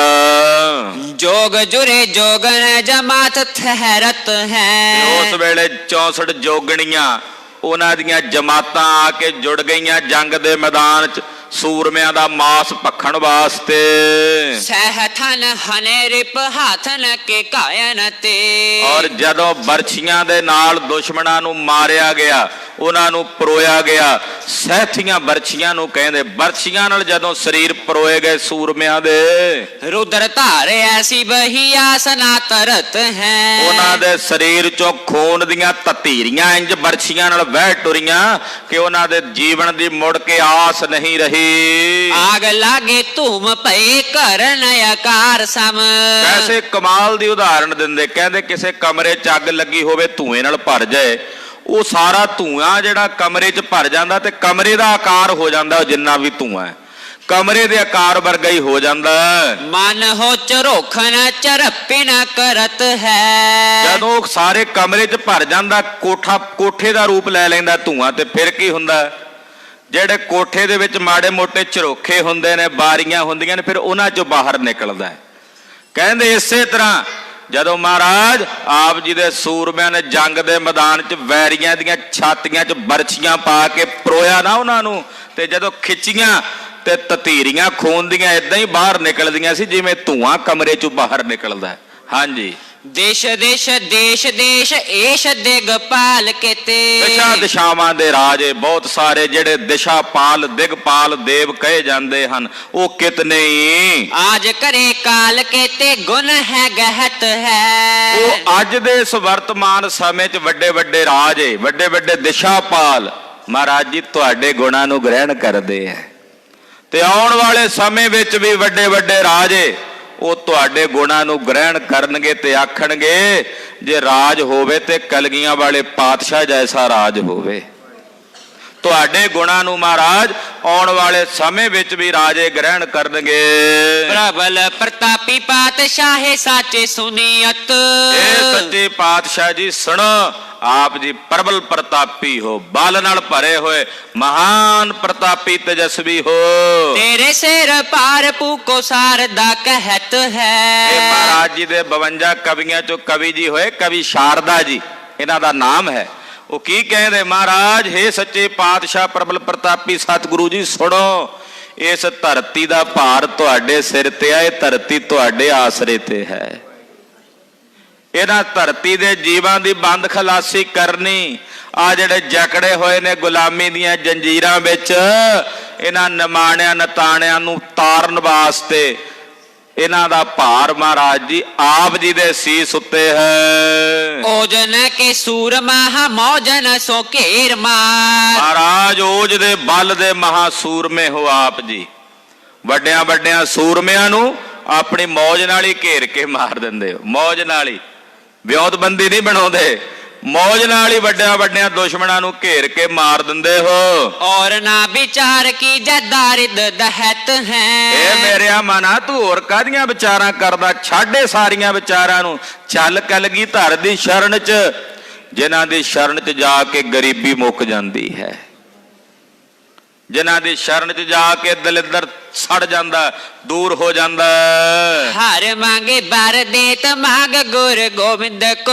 ਇਹ ਮੇਰਿਆ ਮਨਾ ਕਹਿੰਦੇ ਜੇ ਮੈਂ ਹਰੀ ਕੋਲੋਂ ਮੰਗਾ ਤੇ ਹਰੀ ਕੋਲੋਂ ਕੱਲਾ ਵਰ ਮਿਲਦਾ, ਹਰੀ ਕੋਲੋਂ ਮੰਗਾ ਤੇ ਹਰੀ ਕੋਲੋਂ ਕੱਲਾ ਵਰ ਮਿਲਦਾ। ਹਰ ਮੰਗੇ ਬਰ ਦੇ ਤੂੰ ਵਰ ਦੇ ਦਿੰਦਾ ਹਰੀ, ਪਰ ਮੈਂ ਆਖਿਆ ਨਹੀਂ ਮਨਾ, ਤੂੰ ਹਰ ਨੂੰ ਛੱਡ ਕੇ ਗੋਬਿੰਦ ਕੋਲੋਂ ਮੰਗ, ਯਾਨੀ ਕਿ ਗੁਰੂ ਗੋਬਿੰਦ ਸਿੰਘ ਸਾਹਿਬ ਕੋਲੋਂ ਮੰਗ। ਮੰਗ ਗੁਰ ਗੋਬਿੰਦ ਕੋ, ਗੁਰੂ ਗੋਬਿੰਦ ਸਿੰਘ ਸਾਹਿਬ ਕੋਲੋਂ ਮੰਗ। ਕਿਉਂ ਮੰਗ ਉਹ ਵੀ ਦੱਸਦੇ ਨੇ। ਕਰਤਾਰ ਮੰਗੇ ਕਰਤਾਰ ਦੇ ਰਹਿਤ ਹੈ। ਕਿਉਂਕਿ ਕਹਿੰਦੇ ਜਦੋਂ ਗੁਰੂ ਗੋਬਿੰਦ ਸਿੰਘ ਸਾਹਿਬ ਕੋਲੋਂ ਮੰਗਾਂਗੇ, ਹਰੀ ਨੇ ਤਾਂ ਕੱਲਾ ਵਰ ਦੇਣਾ, ਪਰ ਗੁਰੂ ਗੋਬਿੰਦ ਸਿੰਘ ਸਾਹਿਬ ਜਦੋਂ ਆਪਣੇ ਕਰ ਦੇ ਨਾਲ ਦਾਨ ਦਿੰਦੇ ਐ, ਦਾਨ ਦੇ ਕੇ ਨਾਲ ਤਾਰ ਵੀ ਦਿੰਦੇ ਐ। ਉਹ ਦਾਨ ਵੀ ਵਰ ਵੀ ਦਿੰਦੇ ਐ, ਨਾਲ ਤਾਰ ਵੀ ਦਿੰਦੇ ਐ। ਤੇ ਫਿਰ ਆਖਿਆ ਤਾਰ ਵੀ ਦਿੰਦੇ ਨੇ ਤੇ ਫਿਰ ਕਰਤਾਰ ਵੀ ਦੇ ਦਿੰਦੇ ਨੇ, ਰੱਬ ਦਾ ਸਰੂਪ ਵੀ ਦੇ ਦਿੰਦੇ ਨੇ। ਰੱਬ ਕੋਲੋਂ ਕੱਲਾ ਵਰ ਮਿਲਣਾ, ਗੁਰੂ ਕੋਲੋਂ ਵਰ ਵੀ ਮਿਲ ਜਾਣਾ ਤੇ ਰੱਬ ਵੀ ਮਿਲ ਜਾਣਾ। ਆਖੋ ਸਤਨਾਮ ਸ੍ਰੀ ਵਾਹਿਗੁਰੂ। ਇਸ ਕਰਕੇ ਕਹਿੰਦੇ ਮੈਂ ਤਾਂ ਗੁਰੂ ਗੋਬਿੰਦ ਸਿੰਘ ਸਾਹਿਬ ਕੋਲੋਂ ਮੰਗਦਾ ਹਾਂ। ਜਦੋਂ ਗੁਰੂ ਸਾਹਿਬ ਕੋਲੋਂ ਮੰਗਾਂਗੇ ਤੇ ਗੁਰੂ ਸਾਹਿਬ ਜੀ ਜਿੱਥੇ ਵਰ ਦੇਣਗੇ ਉੱਥੇ ਸਤਿਗੁਰੂ ਜੀ ਕਰਤਾਰ ਵੀ ਦੇ ਦੇਣਗੇ। ਹਾਂਜੀ। ਜੋ ਨਾ ਦੇਸ਼ ਜਈਤ ਨਰੇਸ਼ਨ ਕੇ ਪਾਸ ਤਹਾਂ। ਮਹਾਰਾਜ ਜਿਹੜੇ ਜਿਹੜੇ ਦੇਸ਼ ਜਾਂਦੇ ਹਾਂ ਅਸੀਂ, ਵੱਡਿਆਂ ਵੱਡਿਆਂ ਰਾਜਿਆਂ ਕੋਲ, ਨਰੇਸ਼ਾਂ ਦੇ ਕੋਲ ਜਦੋਂ ਜਾ ਕੇ ਬੈਠਦੇ ਹਾਂ, ਉਹਨਾਂ ਨੂੰ ਮਿਲਦੇ ਹਾਂ, ਠੌਰ ਠੌਰ ਤੁਮਰੋ ਹੀ ਜਸ ਗਾਇਤ ਹੈ। ਹਰ ਥਾਂ ਤੇ ਹਰ ਜਗ੍ਹਾ ਤੇ ਹੇ ਮੇਰੇ ਬਾਜਾਂ ਵਾਲੇ ਸੁਆਮੀ ਜੀ ਤੁਹਾਡਾ ਹੀ ਜਸ ਗਾਇਆ ਜਾਂਦਾ, ਤੁਹਾਡੀ ਹੀ ਸਿਫਤ ਗਾਈ ਜਾਂਦੀ ਹੈ। ਪਾਏ ਗਏ ਤੇਰੇ ਪਾਏ ਗਏ ਪਾਈਅਤ। ਪਾਏ ਗਏ ਮਹਾਰਾਜ ਜਦੋਂ ਤੁਹਾਡੇ ਚਰਨ ਗ੍ਰਹਿਣ ਕਰ ਲਈਏ, ਪਾਏ ਗਏ ਤੇਰੇ ਜਦੋਂ ਤੁਹਾਡੇ ਚਰਨ ਪਕੜ ਲਏ, ਪਾਏ ਗਏ ਪਾਈਅਤ। ਦੂਜੇ ਪਾਏ ਗਏ ਦਾ ਅਰਥ ਹੈ ਪਦਵੀ, ਮਰਤਬਾ। ਦੇਖੋ ਭਾਈ ਸਾਹਿਬ ਕੈਸੇ ਕਮਾਲ ਦੀ ਕਵਿਤਾ ਮਹਾਰਾਜ ਜੀ ਦੇ ਕਵੀ ਕਰ ਰਹੇ ਨੇ ਰਚਨਾ, ਕੈਸੀ ਸੁੰਦਰ। ਇੱਕ ਦਾ ਪਹਿਲਾਂ ਪਾਏ ਗਏ ਸੰਧੀ ਵੱਖਰਾ ਵੱਖਰਾ ਅਰਥ ਕਰ ਦਿਓ ਤੇ ਫਿਰ ਬਣੇਗਾ ਚਰਨ ਗ੍ਰਹਿਣ ਕੀਤੇ। ਜਦੋਂ ਪਾਏ ਗਏ ਇਕੱਠਾ ਕਰ ਦਿਓ ਤੇ ਫਿਰ ਬਣੇਗਾ ਮਰਤਬਾ, ਵਡਿਆਈ। ਮਹਾਰਾਜ ਜਦੋਂ ਤੁਹਾਡੇ ਚਰਨ ਗ੍ਰਹਿਣ ਕਰੀਏ ਤੇ ਵੱਡੇ ਮਰਤਬੇ ਪ੍ਰਾਪਤ ਹੁੰਦੇ ਨੇ, ਵੱਡੇ। ਕਲਗੀਆਂ ਵਾਲੇ ਪਾਤਸ਼ਾਹ ਤੁਹਾਡੇ ਚਰਨਾਂ ਨੂੰ ਗ੍ਰਹਿਣ ਕੀਤਿਆਂ ਵੱਡੇ ਵੱਡੇ ਮਰਤਬੇ ਪ੍ਰਾਪਤ ਹੁੰਦੇ। ਮੇਰਾ 5000 ਆ, ਮੇਰਾ 10,000, ਆ ਮੇਰਾ 20,000, ਆ ਮੇਰਾ 50,000। ਇਹ ਮਰਤਬੇ ਮਹਾਰਾਜ 10ਵੇਂ ਪਾਤਸ਼ਾਹ ਤੋਂ ਬਿਨਾਂ ਕਿਤੇ ਨਹੀਂ ਮਿਲਦੇ ਗੁਰੂ ਖਾਲਸਾ ਜੀ। ਇਹ ਵੱਡੇ ਮਰਤਬੇ ਇਹ ਗੁਰਦੇਵ ਦੇ ਚਰਨਾਂ ਨੂੰ ਗ੍ਰਹਿਣ ਕੀਤਿਆਂ ਪ੍ਰਾਪਤ ਹੁੰਦੇ ਹਨ। ਕਾਹੂ ਔਰ ਜਾਏ ਗਰ ਜਾਏ ਗਰੋ ਪਾਇਤ ਹੈ। ਇਹਨਾਂ ਨੂੰ ਛੱਡ ਕੇ ਕਾਹੂ ਹੋਰ ਪਾਸੇ ਜਾਈਏ, ਪਹਿਲੀ ਗੱਲ ਤੇ ਜਾਣਾ ਨਹੀਂ। ਪਰ ਜੇ ਕੋਈ ਮੂਰਖ ਹੋ ਕੇ ਬੇਵਕੂਫੀ ਕਰਕੇ ਗੁਰੂ ਗੋਬਿੰਦ ਸਿੰਘ ਸਾਹਿਬ ਦੇ ਚਰਨਾਂ ਨੂੰ ਛੱਡ ਕੇ ਕਹੂ ਹੋਰ ਜਾਏ, ਗਰ ਜਾਏ, ਗਰਜਮੰਦ ਹੋ ਕੇ, ਲੋੜਵੰਦ ਹੋ ਕੇ ਕਿਤੇ ਹੋਰ ਜਾਏ ਤੇ ਫਿਰ ਕੀ ਹੋਵੇਗਾ? ਗਰੋ ਪਾਈਅਤ ਹੈ। ਗਰੋ ਦਾ ਮਤਲਬ ਗਿਰਾਓ। ਉਹਦਾ ਜਿਹੜਾ ਮਾੜਾ ਮੋਟਾ ਮਰਤਬਾ ਉਹਦੇ ਕੋਲ ਹੁੰਦਾ ਉਹਦੇ ਤੋਂ ਵੀ ਉਹ ਥੱਲੇ ਡਿੱਗ ਜਾਏਗਾ। ਆਖੋ ਸਤਨਾਮ ਸ੍ਰੀ ਵਾਹਿਗੁਰੂ। ਜੇ ਕੋਈ ਗਰਜਮੰਦ ਹੋ ਕੇ ਜਾਏਗਾ ਨਾ, ਜਾਏਗਾ ਕਿਸੇ ਹੋਰ ਪਾਸੇ, ਉਹਦਾ ਜਿਹੜਾ ਮਰਤਬਾ ਹੈ ਵੀ ਉਹਦੇ ਕੋਲ ਮਾੜਾ ਮੋਟਾ ਪਹਿਲਾਂ, ਉਹਦੇ ਤੋਂ ਵੀ ਜਾਂਦਾ ਰਹੇਗਾ, ਉਹਦੇ ਤੋਂ ਵੀ ਡਿੱਗ ਜਾਏਗਾ। ਐਸੇ ਗੁਰ ਗੋਬਿੰਦ ਕੀ ਸੋ ਕਬ ਸ਼ਰਨ ਤਾਕੋ। ਕਵੀ ਜੀ ਕਹਿੰਦੇ ਐਸੇ ਗੁਰੂ ਗੋਬਿੰਦ ਸਿੰਘ ਸਾਹਿਬ ਜੀ ਦੀ ਜਿਹੜੀ ਸ਼ਰਨ ਹੈ ਉਹ ਮੈਂ ਤੱਕਦਾ ਹਾਂ। ਪੂਰਨ ਪ੍ਰਤਾਪ ਜਾਕੋ ਜਗ ਛਾਈਅਤ ਹੈ। ਜਿਨ੍ਹਾਂ ਦਾ ਪੂਰਨ ਪ੍ਰਤਾਪ ਸਾਰੇ ਜਗਤ ਵਿੱਚ ਛਾਇਆ ਹੋਇਆ, ਮੈਂ ਉਹਨਾਂ ਦੀ ਸ਼ਰਨ ਤੱਕਦਾ, ਮੈਂ ਉਹਨਾਂ ਦੀ ਸ਼ਰਨ ਨੂੰ ਗ੍ਰਹਿਣ ਕਰਦਾ ਹਾਂ। ਰਾਜੀ ਹੂਜੀਅਤ ਗਾਜੀਅਤ ਜਾ ਕੇ ਦਰਬਾਰ। ਕਹਿੰਦੇ ਜਦੋਂ ਆ ਕੇ ਕਲਗੀਧਰ ਦੇ ਦਰਬਾਰ ਵਿੱਚ ਗੱਜਦੇ ਆ, ਕਵਿਤਾ ਸੁਣਾਉਂਦੇ ਆ, ਕਵੀ ਜੀ ਕਹਿ ਰਹੇ ਨੇ, ਕਹਿੰਦੇ ਜਦੋਂ ਆ ਕੇ ਗੁਰਦੇਵ ਦੇ ਦਰਬਾਰ 'ਚ ਗੱਜਦੇ ਹਾਂ। ਗਾਜੀਅਤ ਦਾ ਮਤਲਬ ਹੁੰਦਾ ਗੱਜਦੇ ਹਾਂ। ਗੱਜਦੇ ਕਿਵੇਂ ਆ? ਕਵੀ ਮਹਾਰਾਜ ਜੀ ਦੀ ਕਵਿਤਾ ਸੁਣਾ ਕੇ, ਸਤਿਗੁਰਾਂ ਦਾ ਕੀਰਤਨ ਸੁਣਾ ਕੇ, ਮਹਾਰਾਜ ਜੀ ਦਾ ਜਸ ਸੁਣਾ ਕੇ, ਜਦੋਂ ਸਤਿਗੁਰਾਂ ਦੀ ਕੀਰਤੀ ਨੂੰ ਗਾਇਨ ਕਰਦੇ ਆ ਕਵਿਤਾ ਕਰਕੇ, ਕਹਿੰਦੇ ਰਾਜੀ ਹੋ ਜਾਂਦੇ ਆ। ਰਾਜੀ ਕਹਿ ਰਹੇ ਰਾਜੀ ਹੋ ਗਿਆ। ਕੋਈ ਚੰਗਾ ਸਰੀਰ ਕਰਕੇ ਨਰੋਆ ਹੋ ਜਾਏ ਨਾ ਤੇ ਆਪਣੇ ਪੰਜਾਬ ਹੁਣ ਇਹਦਾ ਰਾਜੀ ਲੱਗਦਾ ਸਰੀਰ, ਹੁਣ ਬਲਾ ਨਰੋਇਆ। ਕਹਿੰਦੇ ਜਦੋਂ ਅਸੀਂ ਗੁਰਦੇਵ ਦੇ ਦਰਬਾਰ 'ਚ ਆ ਕੇ ਕਵਿਤਾ ਗਾਉਂਦੇ ਆ, ਮਹਾਰਾਜ ਜੀ ਦੀ ਸਿਫਤ ਕਰਦੇ ਆ, ਰਾਜੀ ਹੋ ਜਾਂਦੇ ਆ। ਹਾਂਜੀ। ਘਰ ਬਾਜੀ ਬਾਂਧ ਬਾਜੀ ਲੈਣ ਆਈਅਤ ਹੈ। ਆਖੋ ਸਤਨਾਮ ਸ੍ਰੀ ਵਾਹਿਗੁਰੂ। ਜਦੋਂ ਰਾਜੀ ਹੋ ਜਾਂਦੇ, ਰਾਜੀ ਕਿਵੇਂ ਹੁੰਦੇ ਆ? ਮਹਾਰਾਜ ਜੀ ਖੁਸ਼ ਹੋ ਕੇ ਇੱਕ ਘੋੜਾ ਦੇ ਦਿੰਦੇ ਬੜਾ ਸੋਹਣਾ, ਲੈ ਬਈ ਆਹ ਘੋੜਾ ਲੈ ਜਾ ਤੂੰ। ਕਹਿੰਦੇ ਉਹ ਜਾ ਕੇ ਘਰ ਬੰਨਦੇ ਆ ਤੇ ਦੂਜਾ ਫੇਰ ਲੈਣ ਆ ਜਾਂਦੇ ਆ। ਆਖੋ ਸਤਨਾਮ ਸ੍ਰੀ ਵਾਹਿਗੁਰੂ। ਏਡੇ ਦਾਨੀ ਨੇ ਕਲਗੀਆਂ ਵਾਲੇ ਪਾਤਸ਼ਾਹ, ਕਿਉਂਕਿ ਉਹਨਾਂ ਵੇਲਿਆਂ ਦੀ ਤਾਂ ਇਹੀ ਸਵਾਰੀ ਸੀ ਨਾ, ਘੋੜਿਆਂ ਦੀ। ਅੱਜ ਕੱਲ ਤਾਂ ਗੱਡੀਆਂ ਕਾਰਾਂ ਦੀ ਗੱਲ ਕਰੀਏ, ਉਦੋਂ ਆਹ ਸਨ। ਔਰ ਇਹਨਾਂ ਦੀ ਕੋਈ ਕੀਮਤ, ਹੁਣ ਵੀ ਬੜੇ ਬੜੇ ਕੀਮਤੀ ਘੋੜੇ ਹਨ, 10-10 ਕਰੋੜ ਰੁਪਈਆ ਕੀਮਤ ਦੇ ਘੋੜੇ ਹਨ ਪੰਜਾਬ ਦੀ ਧਰਤੀ ਤੇ।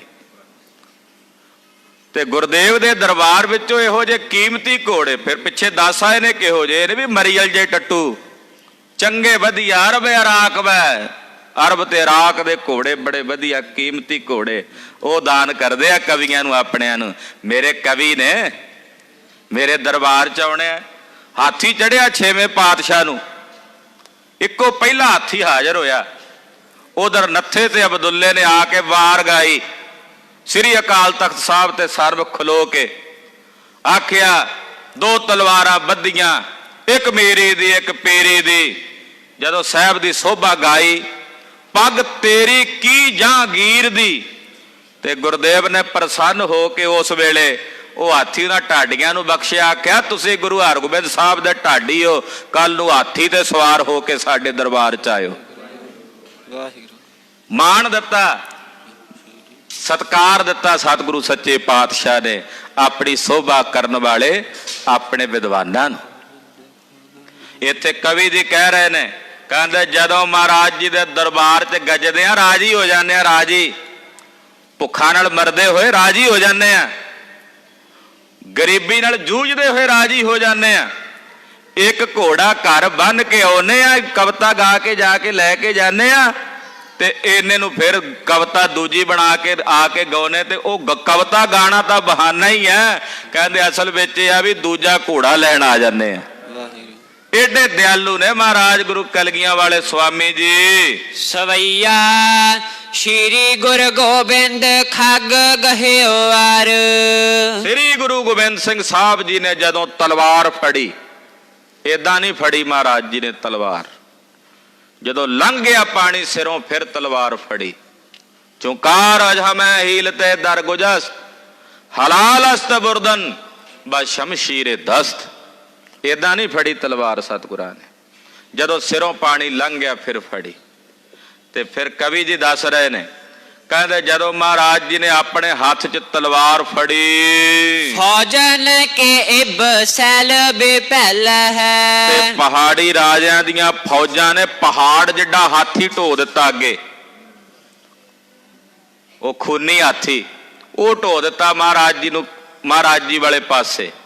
ਹੁਣ ਬਾਬਾ ਬਚਿੱਤਰ ਸਿੰਘ ਜੀ ਨੇ ਕਿਵੇਂ ਉਸ ਹਾਥੀ ਨੂੰ ਮਾਰਿਆ ਸੀ, ਉਹਦਾ ਅਲੰਕਾਰ ਬਣਦਾ ਕਵੀ। ਉਹ ਅਲੰਕਾਰ ਕਿਤਨੇ ਕਮਾਲ ਦਾ ਹੈ। ਆਹਾ, ਜਿਹੜਾ ਕਵਿਤਾ ਦਾ ਰਸ ਜਾਣਦਾ ਉਸੇ ਨੂੰ ਪਤਾ ਲੱਗੇਗਾ ਵੀ ਇਹ ਕਵਿਤਾ ਦਾ ਰਸ ਕੀ ਹੁੰਦਾ। ਅੰਮ੍ਰਿਤ ਰਸ ਵਿਦਵਾਨ ਕੋ ਜਾਣਤੇ ਕਦ ਵਿਦਵਾਨ, ਇੱਕ ਵਿਦਵਾਨ ਹੀ ਜਾਣੇਗਾ ਅੰਮ੍ਰਿਤ ਦੇ ਰਸ ਨੂੰ। ਇਹ ਅੰਮ੍ਰਿਤ ਰਸ ਹੈ, ਕਾਵ ਰਸ। ਕਹਿੰਦੇ ਜਿਸ ਵਕਤ ਮਹਾਰਾਜ ਜੀ ਨੇ ਤਲਵਾਰ ਫੜੀ ਤੇ ਪਹਾੜੀ ਰਾਜਿਆਂ ਨੇ ਆਪਣਾ ਪਹਾੜ ਜਿੱਡਾ ਜਿਹੜਾ ਹਾਥੀ ਸੀ, ਛੈਲ ਬਿਭਲ ਹੈ, ਸੈਲ ਨਾਮ ਪਹਾੜ ਦਾ, ਪਹਾੜ ਜਿੱਡਾ ਜਿਹੜਾ ਹਾਥੀ ਸੀ ਉਹ ਲਿਆ ਕੇ ਢੋ ਦਿੱਤਾ ਸਤਿਗੁਰਾਂ ਦੇ ਸਾਹਮਣੇ। ਸੰਗ ਸੰਭਾਰ ਦਈ ਗੱਜ ਸੀਸ। ਮਹਾਰਾਜ ਜੀ ਨੇ ਬਰਛਾ ਨੇਜਾ ਦਿੱਤਾ, ਨਾਗਣੀ ਬਰਛਾ, ਉਹ ਗੁਰਦੇਵ ਨੇ ਬਾਬਾ ਬਚਿੱਤਰ ਸਿੰਘ ਸਾਹਿਬ ਨੂੰ ਬਖਸ਼ਿਆ। ਬਾਬਾ ਜੀ ਨੇ ਜਦੋਂ ਨਾਗਣੀ ਲਈ, ਬਰਛਾ ਨਾਗਣੀ ਲਿਆ, ਲੈ ਕਰਕੇ ਜਦੋਂ ਗੱਜ ਦੇ ਹਾਥੀ ਦੇ ਮੱਥੇ ਦੇ ਵਿੱਚ ਮਾਰਿਆ, ਅਸੀਸ ਦਈ ਹਰ ਘੁਮਤ ਗਲ ਹੈ। ਕਹਿੰਦੇ ਹਾਥੀ ਦਾ ਸਿਰ ਝੁਕ ਗਿਆ ਥੱਲੇ ਨੂੰ, ਮਾਨੋ ਹਾਥੀ ਨੇ ਅਸੀਸ ਦਿੱਤੀ ਬਾਬਾ ਬਚਿੱਤਰ ਸਿੰਘ ਸਾਹਿਬ ਨੂੰ। ਸੀਸ ਝੁਕਾ ਕੇ ਮਾਨੋ ਨੇ ਅਸੀਸ ਦਿੱਤੀ। ਜਦੋਂ ਅਸੀਸ ਦਿੱਤੀ, ਸੀਸ ਯਾਨੀ ਕਿ ਝੁਕ ਗਿਆ ਉਹਦਾ ਸਿਰ। ਹਰ ਘੂਮਤ ਗੱਲ ਹੈ, ਕਹਿੰਦੇ ਫਿਰ ਉਹ ਪੁੱਠੇ ਪਾਸੇ ਘੁੰਮ ਗਿਆ, ਆਇਆ ਇੱਧਰ ਸੀ। ਬਾਬੇ ਬਚਿੱਤਰ ਸਿੰਘ ਦੀ ਨਾਗਣੀ ਨੇ ਮੂੰਹ ਮੋੜਿਆ ਉਹਦਾ, ਉਹਨੇ ਮੂੰਹ ਮੋੜ ਕੇ ਆਪਣਾ ਦੂਜੇ ਪਾਸੇ ਦੁਸ਼ਮਣ ਦਲ ਵਾਲੇ ਜਿੱਧਰੋਂ ਆਇਆ ਸੀ ਉਸ ਪਾਸੇ ਕਰ ਲਿਆ। ਕਾਇਨ ਤੇ ਭਬ ਕਹਿਨੇ ਜਸ਼ਰਾਨ। ਉਹਦਾ ਜਿਹੜਾ ਘਾਵ ਸੀ ਮੱਥੇ ਦਾ, ਕਹਿੰਦੇ ਉਹਦੇ ਵਿੱਚੋਂ ਖੂਨ ਏਦਾਂ ਭਬਕ ਕੇ ਬਾਹਰ ਨਿਕਲਦਾ। ਹਾਂਜੀ, ਫੁਹਾਰਨ ਲੋਇ ਉਪਮਾ ਛੱਬ ਫੈਲ ਹੈ। ਕਹਿੰਦੇ ਉਪਮਾ ਏਦਾਂ ਆਉਂਦੀ ਵੀ ਮੰਨ ਲਓ ਜਿਵੇਂ ਕੋਈ ਫੁਹਾਰੇ ਚੱਲਦੇ ਹੁਣ ਪਾਣੀ ਦੇ, ਏਦਾਂ ਉਹਦੇ ਮੱਥੇ 'ਚ ਖੂਨ ਦੀਆਂ ਤਤੀਰੀਆਂ ਬਾਹਰ ਨੂੰ ਨਿਕਲਦੀਆਂ ਹਾਥੀ ਦੇ, ਜਿਵੇਂ ਕੋਈ ਫੁਹਾਰਾ ਚੱਲਦਾ ਹੋਵੇ। ਕਿਉਂਕਿ ਕਵੀ ਤਾਂ ਫਿਰ ਇਹਦੇ ਵਿੱਚ ਵੀ ਰਸ ਭਰ ਦਿੰਦੇ ਆ। ਹੁਣ ਡੁੱਲਦਾ ਹੋਇਆ ਖੂਨ ਵੇਖ ਕੇ ਭਲਾ ਦੱਸੋ ਕਿਹੜੇ ਕਵੀ ਦੀ ਕਵਿਤਾ ਚੱਲਦੀ ਹੈ? ਉਸੇ ਦੀ ਚੱਲ ਸਕਦੀ ਜਿਹੜਾ ਕਲਗੀਧਰ ਦਾ ਦਰਬਾਰੀ ਹੋਵੇ। ਨਹੀਂ ਤਾਂ ਬਹੁਤਿਆਂ ਦੇ ਤਾਂ ਦਿਲ ਹੀ ਕੰਬ ਜਾਣ, ਭੈ ਭੀਤ ਹੋ ਜਾਣ ਵੀ ਡੁੱਲਦਾ ਖੂਨ ਵੇਖ ਕੇ ਵੀ ਕਦੇ ਕਵਿਤਾ ਲਿਖੀ ਜਾ ਸਕਦੀ ਹੈ। ਉੱਥੇ ਤਾਂ ਕਾਇਰ ਹੋ ਜਾਂਦਾ, ਕੋਈ ਵੇਖ ਕੇ ਡਰ ਜਾਂਦਾ, ਸਹਿਮ ਜਾਂਦਾ, ਹਾਏ ਖੂਨ ਡੁੱਲ ਗਿਆ। ਪਰ ਇੱਥੇ ਕਵਿਤਾ ਚੱਲ ਰਹੀ ਹੈ ਕਿਉਂਕਿ ਕਲਗੀਧਰ ਦੇ ਦਰਬਾਰੀ ਕਵੀ ਨੇ ਬੀਰਸੀ ਕਵਿਤਾ ਉਚਾਰਨ ਦਾ ਹੁਕਮ ਹੈ ਉਹਨਾਂ ਨੂੰ। ਕਹਿੰਦੇ ਏਦਾਂ ਉਪਮਾ ਆਉਂਦੀ ਆ, ਮਾਨੋ ਜਿਵੇਂ ਖੂਨ ਦੇ ਫੁਹਾਰੇ ਵਹਿ ਟੁਰੇ ਹੋਣ। ਦੋ ਭੁਜ ਹੇਲ ਮਨੋ ਹਨੂਮਾਨ। ਕਹਿੰਦੇ ਫਿਰ ਜਦੋਂ ਬਰਛੀ ਬਾਹਰ ਕੱਢਣੀ ਸੀ, ਇੰਨੀ ਧਸ ਗਈ ਵੀ ਦੋਹਾਂ ਹੱਥਾਂ ਨਾਲ ਏਦਾਂ ਝਕਝੋੜ ਕੇ, ਜਿਵੇਂ ਮਧਾਣੀ ਨਹੀਂ ਰਿੜਕਦੀਆਂ ਮਾਈਆਂ, ਏਦਾਂ ਘੁਮਾ ਕੇ ਐਨ ਘਸਾ ਕੇ ਚੰਗੀ ਤਰ੍ਹਾਂ ਵਿੱਚ ਫਿਰ ਬਾਹਰ ਨੂੰ ਖਿੱਚਦੇ ਨੇ। ਕਿਵੇਂ ਖਿੱਚਦੇ ਨੇ? ਜਿਵੇਂ ਸ਼੍ਰੀ ਹਨੂਮਾਨ ਜੀ ਗਏ ਸੰਜੀਵਨੀ ਬੂਟੀ ਲੈਣ, ਪਛਾਣ ਨਾ ਆਈ। ਜਿਹੜਾ ਉਹ ਪਹਾੜ ਸੀ ਨਾ ਜਿਹਦੇ ਤੇ ਸੰਜੀਵਨੀ ਬੂਟੀ ਸੀ, ਉਹਨੂੰ ਆਪਣੇ ਦੋਹਾਂ ਹੱਥਾਂ ਨਾਲ ਏਦਾਂ ਜ਼ਮੀਨ ਚੋਂ ਪੁੱਟ ਕੇ ਉੱਪਰ ਨੂੰ ਚੁੱਕਣ ਲੱਗੇ। ਕਹਿੰਦੇ ਜਿਵੇਂ ਉਹ ਪੁੱਟਦੇ ਸਨ ਏਦਾਂ ਦੋ ਹੱਥਾਂ ਨਾਲ, ਏਦਾਂ ਬਾਬਾ ਬਚਿੱਤਰ ਸਿੰਘ ਸਾਹਿਬ ਉਸ ਨਾਗਣੀ ਨੂੰ ਦੋਹਾਂ ਹੱਥਾਂ ਦੇ ਨਾਲ, ਜਿਵੇਂ ਪਹਾੜ ਚੁੱਕਿਆ ਸੀ ਸੰਜੀਵਨੀ ਬੂਟੀ ਵਾਲਾ, ਏਦਾਂ ਬਰਛੀ ਬਾਹਰ ਖਿੱਚਦੇ ਨੇ। ਹਿਲਾਵਤ ਜਨ ਸੰਜੀਵਨ ਸੈਲੈ। ਕਹਿੰਦੇ ਮਾਨੋ ਜਿਵੇਂ ਸੰਜੀਵਨੀ ਦਾ ਪਹਾੜ ਹਿਲਾਇਆ ਸੀ ਨਾ ਹਨੂਮਾਨ ਜੀ ਨੇ, ਏਦਾਂ ਬਾਬਾ ਬਚਿੱਤਰ ਸਿੰਘ ਸਾਹਿਬ ਦੇ ਹੱਥ ਵਿੱਚ ਫੜੀ ਹੋਈ ਜਿਹੜੀ ਬਰਛੀ ਹੈ, ਤੇ ਉਹਨਾਂ ਦੇ ਜਿਹੜੇ ਹੱਥ ਨੇ ਉਹ ਮਾਨੋ ਹਨੂਮਾਨ ਦੇ ਹੱਥ ਨੇ। ਔਰ ਜਿਹੜਾ ਉਹ ਹਾਥੀ ਹੈ ਉਹ ਪਹਾੜ ਹੈ, ਔਰ ਉਹਦੇ ਮੱਥੇ ਚੋਂ ਨਿਕਲਿਆ ਹੋ ਜਿਹੜਾ ਖੂਨ ਹੈ ਉਹ ਸੰਜੀਵਨੀ ਬੂਟੀ ਹੈ। ਸੰਜੀਵਨੀ ਬੂਟੀ ਕਿਉਂ? ਸਿੰਘਾਂ ਵਾਸਤੇ ਸੰਜੀਵਨੀ ਬੂਟੀ ਸੀ ਨਾ, ਵੀ ਜਦੋਂ ਡਰ ਕੇ ਪਿੱਛੇ, ਨਹੀਂ ਤਾਂ ਸਿੰਘਾਂ ਨੂੰ ਮਾਰਦਾ ਉਹ। ਸਿੰਘਾਂ ਵਾਸਤੇ ਸੰਜੀਵਨੀ ਬੂਟੀ ਬਣ ਗਈ, ਜਿਹੜਾ ਉਹਦੇ ਮੱਥੇ ਚੋਂ ਖੂਨ ਨਿਕਲਿਆ ਤੇ ਬਾਬਾ ਬਚਿੱਤਰ ਸਿੰਘ ਜੀ ਹਨੂਮਾਨ ਜੀ ਹੋ ਗਏ। ਕਹਿਣ ਤੋਂ ਇਹ ਉਦਾਹਰਣ ਹੈ, ਇਹਦਾ ਮਤਲਬ ਇਹ ਨਹੀਂ ਕਿ ਹਨੂਮਾਨ ਦੀ ਤਸਬੀਹ ਦੇ ਕੇ ਉਹਨਾਂ ਨੂੰ ਕਹਿ ਦਿੱਤਾ ਵੀ ਹਨੂਮਾਨ ਨੇ। ਕੇਵਲ ਉਦਾਹਰਣ ਦਿੱਤੀ ਹੈ। ਕਿਸੇ ਨੂੰ ਕਹਿ ਦੇਣਾ ਚੰਨ ਵਰਗਾ ਚਿਹਰਾ, ਇਹਦਾ ਮਤਲਬ ਇਹ ਨਹੀਂ ਉਹ ਚੰਨ ਹੋ ਗਿਆ, ਉਦਾਹਰਣ ਹੁੰਦੀ। ਇਹ ਉਦਾਹਰਣ ਦਾ ਇੱਕ ਪੱਖ ਲਿਆ ਜਾਂਦਾ ਹੈ। ਹਾਂਜੀ। ਕਬਿਤ ਮਹਾਬਾਹੋ ਬਿਰਚ ਬਨਤ ਗੁਰ ਗੋਬਿੰਦ ਜੀ। ਮਹਾਬਾਹੂ, ਆਹਾ ਮਹਾਬਾਹੂ, ਪਹਿਲਾਂ ਪਿੱਛੇ ਵੀ ਆਇਆ ਇਹ ਸ਼ਬਦ, ਅਜਾਨ ਬਾਹੂ ਕਰਕੇ ਵੀ ਆਇਆ। ਇਹ ਸ਼ਬਦ ਕਲਗੀਧਰ ਜੀ ਦੇ ਵਾਚਕ ਨੇ। ਹੇ ਮਹਾਬਾਹੂ, ਵੱਡੀਆਂ ਭਾਰੀਆਂ ਬਲ ਵਾਲੀਆਂ ਬਾਹਾਂ ਵਾਲੇ ਸਾਹਿਬ ਜੀ। ਮਹਾਬਾਹੂ ਬਿਰਚ ਬਨੈਤ ਗੁਰ ਗੋਬਿੰਦ ਜੀ। ਜਦੋਂ ਗੁਰੂ ਗੋਬਿੰਦ ਸਿੰਘ ਸਾਹਿਬ ਜੀ ਆਪਣਿਆਂ ਸ਼ਸਤਰਾਂ ਤੇ ਬਸਤਰਾਂ ਸਹਿਤ ਤਿਆਰ ਬਰ ਤਿਆਰ ਹੋ ਕੇ ਸਜਦੇ ਹੈ, ਗਾਤਰੇ ਸ਼੍ਰੀ ਸਾਹਿਬ, ਮੋਢੇ ਤੇ ਤੀਰਾਂ ਦਾ ਪੱਥਾ, ਹੱਥ 'ਚ ਕਮਾਨ, ਕਮਰ ਕੱਸੇ 'ਚ ਜੰਬੂਏ ਬਿਛੂਏ ਕਟਾਰਾਂ, ਸ਼ਸਤਰਾਂ ਦੇ ਸਹਿਤ ਜਦੋਂ ਮਹਾਰਾਜ ਜੀ ਬਨੈਤ ਬਣਦੇ ਹਨ। ਆਰ ਗਜ ਮਾਰ ਡਾਰੇ ਮਾਨੋ ਦਰਖਤ ਹੈ। ਦੁਸ਼ਮਣਾਂ ਦੇ ਵੱਡੇ ਵੱਡੇ ਹਾਥੀਆਂ ਨੂੰ ਮਾਰ ਸੁੱਟਿਆ। ਕਿਵੇਂ?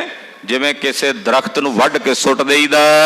ਪੈਰੋਂ ਬੇਤਾਲ ਭੂਤ ਕਰਤ ਬਿਹਾਰ ਤਹਾਂ। ਜਿੱਥੇ ਸਾਹਿਬ ਜੰਗ ਲੜਦੇ ਨੇ, ਮਹਾਰਾਜ ਜੀ ਦੀਆਂ ਫੌਜਾਂ ਜੰਗ ਲੜਦੀਆਂ ਨੇ, ਉੱਥੇ ਪੈਰੋਂ ਬਤਾਲ ਭੂਤ ਆ ਕੇ ਆਪਣਾ ਵਿਵਹਾਰ ਕਰਦੇ ਨੇ। ਹਾਰ ਕਰ ਬੇਕੋ ਮੁਖੀ ਪੰਚ ਪਰਖਤ ਹੈ। ਔਰ ਪੰਚਮੁਖੀ ਜੀ ਯਾਨੀ ਕਿ ਕਈ ਰੁਦਰ ਉੱਥੇ ਸੂਰਮਿਆਂ ਦੀਆਂ ਮੁੰਡੀਆਂ ਦੇ ਹਾਰ ਬਣਾਉਣ ਵਾਸਤੇ ਉੱਥੇ ਫਿਰਦੇ ਹੁੰਦੇ ਆ ਵੀ ਸੂਰਮਿਆਂ ਦੀਆਂ ਮੁੰਡੀਆਂ ਦੇ ਹਾਰ ਬਣਾ ਕੇ ਗਲ 'ਚ ਪਾਈਏ, ਕਿਉਂਕਿ ਇਹ ਮੁੰਡੀਆਂ ਸੂਰਮਿਆਂ ਦੀਆਂ ਗੁਰੂ ਕਲਗੀਧਰ ਨੇ ਕੱਟੀਆਂ ਨੇ ਦੁਸ਼ਮਣਾਂ ਦੀਆਂ। ਹਾਂਜੀ।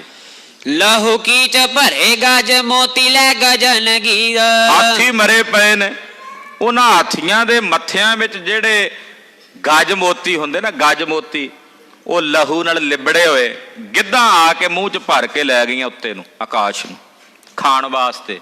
ਲਹੂ ਨਾਲ ਭਰੇ ਹੋਏ ਗਜ ਮੋਤੀਆਂ ਨੂੰ ਗਿੱਧਾਂ ਜਿਹੜੀਆਂ ਨੇ ਉਹ ਚੁਗ ਕੇ ਲੈ ਗਈਆਂ, ਆਕਾਸ਼ ਵਿੱਚ ਉੱਡ ਗਈਆਂ ਲੈ ਕੇ।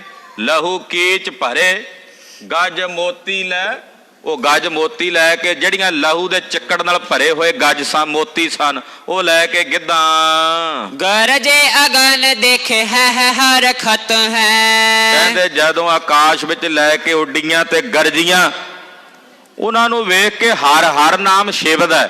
ਉਹ ਵੀ ਬੜਾ ਖੁਸ਼ ਹੋਇਆ ਵੀ ਲਾਲ ਰੰਗ ਦੇ ਉਹ ਗਜ ਮੋਤੀ ਹੁੰਦੇ ਤਾਂ, ਪਰ ਉਹ ਲਾਲ ਹੋਏ ਪਏ ਨੇ, ਖੂਨ ਦੇ ਨਾਲ ਭਿੱਜੇ ਹੋਏ ਨੇ ਚਿੱਕੜ ਨਾਲ।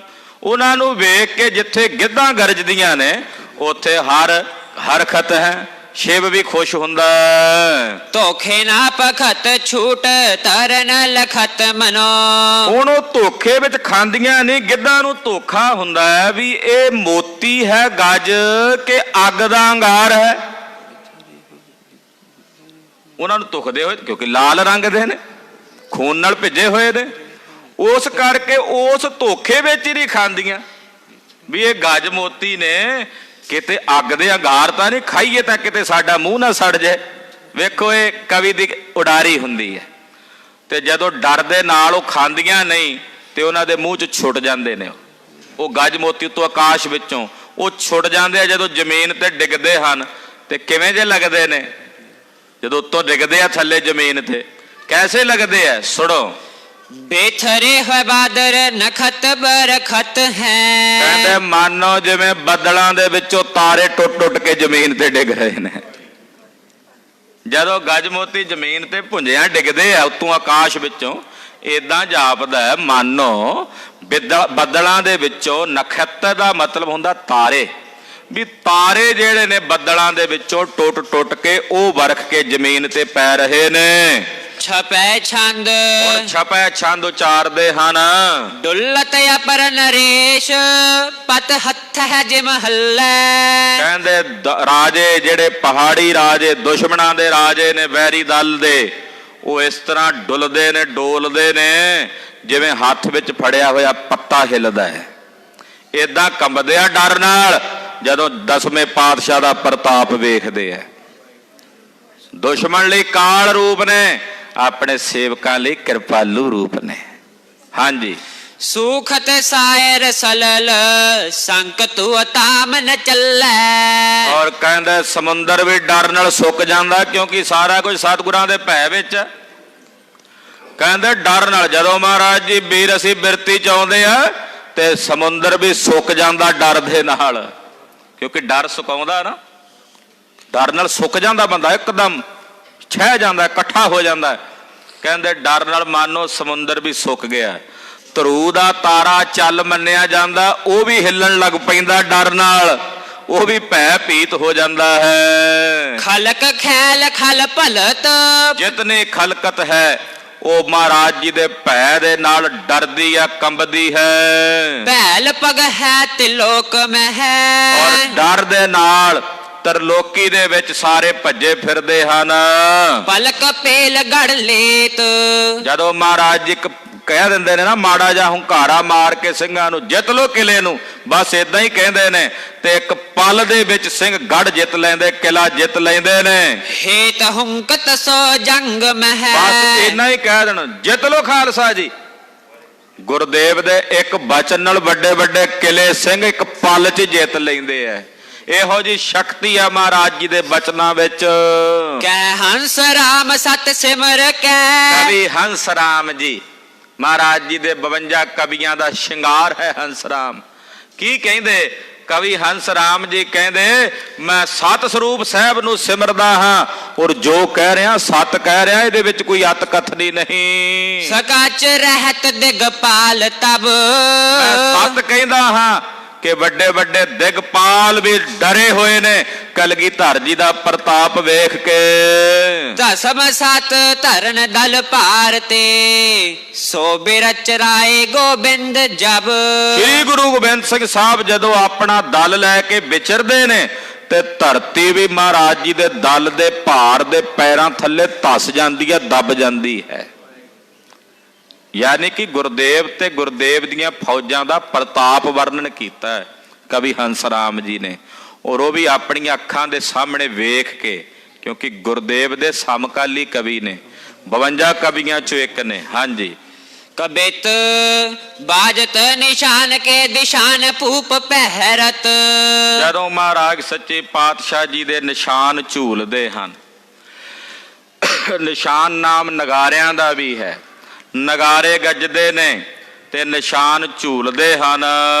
ਹਾਲਾ ਢੋਲ ਪਰਤ ਕੁਬੇਰ ਹੂੰ ਕੇ ਘਰ ਮੈਂ। ਔਰ ਜਿੰਨੇ ਦਿਸ਼ਾਵਾਂ ਦੇ ਭੂਪ ਰਾਜੇ ਨੇ ਉਹ ਭੈ ਭੀਤ ਹੋ ਜਾਂਦੇ ਹਨ। ਕੁਬੇਰ ਦਾ ਜਿਹੜਾ ਰਾਜਾ ਹੈ ਉਹ ਵੀ ਕਹਿੰਦੇ ਇੱਕਦਮ ਹਾਲਾ ਡੋਲ ਹੋ ਜਾਂਦਾ, ਭੈ ਭੀਤ ਹੋ ਜਾਂਦਾ।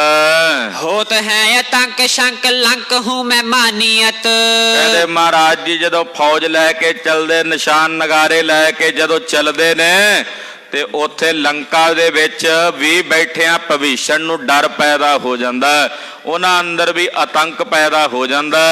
रंको है बेपेखन सो डोलत डहर में। ਉਹ ਵੀ ਭਿਖਾਰੀ ਜਿਹਾ ਬਣ ਕੇ, ਕਾਇਰ ਜਿਹਾ ਬਣ ਕੇ ਜੰਗਲਾਂ ਦੇ ਵਿੱਚ ਡਰਿਆ ਫਿਰਦਾ, ਭੈ ਭੀਤ ਹੋ ਕੇ ਕਿ ਕਲਗੀਧਰ ਪਾਤਸ਼ਾਹ ਜੀ ਮਹਾਰਾਜ ਆਪਣੀ ਫੌਜ ਲੈ ਕੇ ਚੱਲ ਰਹੇ ਹਨ।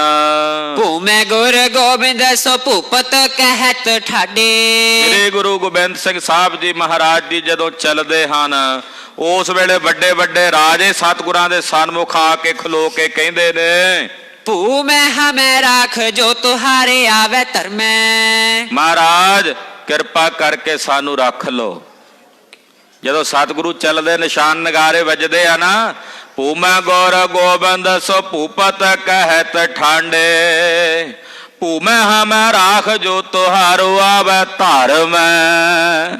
ਮਹਾਰਾਜ ਜਿਹੜਾ ਤੁਹਾਡੀ ਸ਼ਰਨ ਵਿੱਚ ਆਉਂਦਾ ਉਹਨਾਂ ਤੁਸੀਂ ਰੱਖਦੇ ਹੋ, ਇਹ ਤੁਹਾਡਾ ਧਰਮ ਹੈ, ਇਹ ਤੁਹਾਡਾ ਧਰਮ ਹੈ। ਧਰਮ ਹੈ ਦਾ ਅਰਥ ਧਰਮ ਹੈ ਇਕੱਠਾ ਵੀ ਕੀਤਾ, ਧਰਮ ਹੈ ਜਿਹੜਾ ਤੁਹਾਡੀ ਧਿਰ ਵਿੱਚ ਆਉਂਦਾ, ਏਦਾਂ ਵੀ ਅਰਥ ਕਰਦੇ ਆ। ਮਹਾਰਾਜ ਉਹਨਾਂ ਨੂੰ ਤੁਸੀਂ ਰੱਖ ਲੈਂਦੇ ਹੋ, ਕਿਰਪਾ ਕਰੋ। ਰਾਜੇ ਬੇਨਤੀਆਂ ਕਰਦੇ ਆ, ਮਹਾਰਾਜ ਕਿਰਪਾ ਕਰਕੇ ਸਾਨੂੰ ਰੱਖ ਲਓ, ਅਸੀਂ ਤੁਹਾਡੀ ਸ਼ਰਨ ਵਿੱਚ ਹਾਂ। ਡਰੇ ਹੋਏ ਉਹ ਭੈ ਭੀਤ ਹੋ ਕੇ ਮਹਾਰਾਜ ਜੀ ਦੀ ਸ਼ਰਨ ਆ ਕੇ ਬੇਨਤੀਆਂ ਕਰਦੇ, ਮਹਾਰਾਜ ਜੀ ਦਾ ਪ੍ਰਤਾਪ ਵੇਖ ਕੇ। ਆਰਿਨ ਕੀ ਰਾਨੀ ਬਿਲ ਲਾਨੀ ਚਹਿ ਪਾਨੀ ਤੇ ਵੈ। ਆਰਿਨ ਕੀ ਰਾਨੀ ਵੈਰ ਅਰੀਆਂ ਅਰੀ ਰਾਜੇ ਜਿਹੜੇ ਦੁਸ਼ਮਣ ਰਾਜੇ ਨੇ, ਉਹਨਾਂ ਦੀਆਂ ਰਾਣੀਆਂ ਉਹ ਵਿਰਲਾਪ ਕਰਦੀਆਂ ਨੇ ਵੀ ਸਾਡੇ ਰਾਜੇ ਗਏ ਨੇ ਗੁਰੂ ਸਾਹਿਬ ਨਾਲ ਲੜਨ, ਉਹ ਜੰਗ ਦੇ ਮੈਦਾਨ 'ਚ ਮਾਰੇ ਜਾਣਗੇ। ਉਹ ਵੀ ਵਿਰਲਾਪ ਕਰਦੀਆਂ ਤੇ ਵਿਰਲਾਪ ਕਰਦੀਆਂ ਹੋਈਆਂ। ਮੋਤਿਨ ਕੀ ਮਾਲ ਲੈਣੀ ਚੋਬਤੀ ਅਧਰ ਮੈਂ। ਚਾਹੇ ਪਾਣੀ ਪਾਣੀ ਚਾਹੁੰਦੀਆਂ ਨੇ ਉਹ। ਆਰਿਨ ਕੀ ਰਾਨੀ ਬਿਲ ਲਾਨੀ ਚਾਹੇ ਪਾਣੀ, ਦੁਸ਼ਮਣਾਂ ਦੀਆਂ ਰਾਣੀਆਂ ਵਿਰਲਾਪ ਕਰਦੀਆਂ, ਪਾਣੀ ਮੰਗਦੀਆਂ ਨੇ, ਪਰ ਜਦੋਂ ਪਾਣੀ ਨਹੀਂ ਨਸੀਬ ਹੁੰਦਾ ਤੇ ਕੀ ਕਰਦੀਆਂ ਨੇ, ਤੇ ਮੈਂ ਮੋਤਨ ਕੀ ਮਾਲ ਲੈ ਨਚੋਵਤੀ ਅਧਰਮ। ਜਿਹੜੀਆਂ ਉਹਨਾਂ ਨੇ ਗਲਾਂ 'ਚ ਮੋਤੀਆਂ ਦੀ ਮਾਲਾ ਪਾਈ ਹੁੰਦੀ ਹੈ, ਉਹਦੇ ਵਿੱਚੋਂ ਹੀ ਕਹਿੰਦੇ ਮਾੜਾ ਮੋਟਾ ਜਿਹੜਾ ਰਸ ਹੁੰਦਾ ਉਹ ਆਪਣੇ ਬੁੱਲਾਂ ਦੇ ਵਿੱਚ ਚੋ ਕੇ ਪਿਆਸ ਬੁਝਾਉਂਦੀਆਂ ਡਰੀਆਂ ਹੋਈਆਂ। ਹਾਂਜੀ, ਸ਼ੋਭਾਹੂ ਕੇ ਸਾਗਰ ਨਵਲ ਨੇਹ ਨਾਗਰ ਹੈ। ਮਹਾਰਾਜ ਤੁਸੀਂ ਸੋਭਾ ਦੇ ਸਾਗਰ ਹੋ, ਨਵਲ ਸੁੰਦਰ ਨੇ ਨਾਗਰ ਸਿਆਣੇ ਹੋ। ਬਲ ਭੀਮ ਸਮਸ਼ੀਲ ਕਹਾ ਲੋਕ ਗਨਾਈਏ। ਬਲ ਭੀਮ ਸਮਾਨ ਔਰ ਸ਼ੀਲ ਸੁਭਾਅ ਕਿੱਥੋਂ ਤੱਕ ਦਸੀਏ ਕਿ ਗੁਰਦੇਵ ਸ਼ੀਲ ਸੁਭਾਅ ਵਾਲੇ ਕਿਤਨੇ ਹਨ। ਬਲ ਦੀ ਵੀ ਕੋਈ ਸੀਮਾ ਨਹੀਂ ਹੈ ਔਰ ਸ਼ੀਲ ਸੁਭਾਅ ਦੀ ਵੀ ਕੋਈ ਸੀਮਾ ਨਹੀਂ ਹੈ। ਭੂਮ ਕੇ ਵੀ ਭੂਖਨ ਜੋ ਦੁਖਨ ਕੇ ਦੁਖਨ। ਇਸ ਧਰਤੀ ਦੇ ਗਹਿਣੇ ਨੇ ਕਲਗੀਧਰ। ਹਿੰਦੁਸਤਾਨ ਦੀ ਇਹ ਧਰਤੀ, ਭਾਰਤ ਖੰਡ ਦੀ ਇਹ ਭੂਮੀ ਅਗਰ ਸੋਹਣੀ ਹੈ ਤਾਂ ਉਹ ਸ੍ਰੀ ਗੁਰੂ ਗੋਬਿੰਦ ਸਿੰਘ ਸਾਹਿਬ ਜੀ ਮਹਾਰਾਜ ਜੀ ਕਰਕੇ ਹੈ। ਸਤਿ ਸ੍ਰੀ ਅਕਾਲ। ਨਹੀਂ ਤਾਂ ਇਹ ਧਰਤੀ ਔਰੰਗੇ ਨੇ ਕਰੂਪ ਕਰਕੇ ਰੱਖ ਦੇਣੀ ਸੀ, ਕੋਝੀ ਬਣਾ ਕੇ ਰੱਖ ਦੇਣੀ ਸੀ। ਇਹ ਧਰਤੀ ਸੋਹਣੀ ਹੈ ਤਾਂ ਬਾਜਾਂ ਵਾਲੇ ਚੋਜੀ ਪ੍ਰੀਤਮ ਕਰਕੇ। ਕਵੀ ਆਲਮ ਜੀ ਕਹਿ ਰਹੇ ਨੇ, ਮਹਾਰਾਜ ਜੀ ਦਾ 52 ਕਵੀਆਂ 'ਚ ਇੱਕ ਕਵੀ ਆ ਆਲਮ, ਉਹ ਕਹਿ ਰਿਹਾ ਮਹਾਰਾਜ ਤੁਸੀਂ ਇਸ ਧਰਤੀ ਦੇ ਗਹਿਣੇ ਹੋ। ਮੈਂ ਤਾਂ ਇਹ ਕਹਾਂਗਾ ਕੇਵਲ ਭਾਰਤ ਖੰਡ ਹੀ ਨਹੀਂ, ਪੂਰੇ ਵਿਸ਼ਵ ਭਰ ਵਿੱਚ ਜਿਤਨੀ ਧਰਤੀ ਹੈ, ਇਸ ਧਰਤੀ ਤੋਂ ਇਲਾਵਾ ਹੋਰ ਵੀ ਜਿਤਨੀਆਂ ਧਰਤੀਆਂ ਨੇ, ਧਰਤੀ ਹੋਰ ਪਰ ਹੋਰ ਹੋਰ, ਉਹ ਸਾਰੀਆਂ ਧਰਤੀਆਂ ਕਲਗੀਧਰ ਪਾਤਸ਼ਾਹ ਕਰਕੇ ਸ਼ੋਭਨੀਕ ਹਨ। ਤੇ ਜਿੱਥੇ ਭੂਮ ਕੇ ਵਿਭੂਖਨ ਜੋ ਦੁਖਨ ਕੇ ਦੁਖ, ਦੁਖਨ ਕੇ ਦੁਖ, ਦੁਖਨ ਕੋ ਦੁਖਨ, ਜਿਹੜੇ ਦੋਸ਼ੀਆਂ ਨੂੰ, ਜਿਹੜੇ ਵੈਰੀ ਨੇ, ਉਹਨਾਂ ਨੂੰ ਨਾਸ਼ ਕਰਨ ਵਾਲੇ ਹਨ। ਹਾਂਜੀ, ਸਮੂਹ ਸੁਖ ਹੋ ਕੇ ਮੁਖ ਦੇਖੇ ਤੇ ਅਗਾਈਏ। ਸਮੂਹ ਸੁੱਖਾਂ ਦੇ ਦਾਤੇ ਨੇ। ਕਹਿੰਦੇ ਜਦੋਂ ਦਰਸ਼ਨ ਕਰੀਏ ਗੁਰੂ ਕਲਗੀਧਰ ਦੇ ਮੁਖ ਦੇ ਤੇ ਵੇਖਦੇ ਮਨ ਰੱਜ ਜਾਂਦਾ ਹੈ।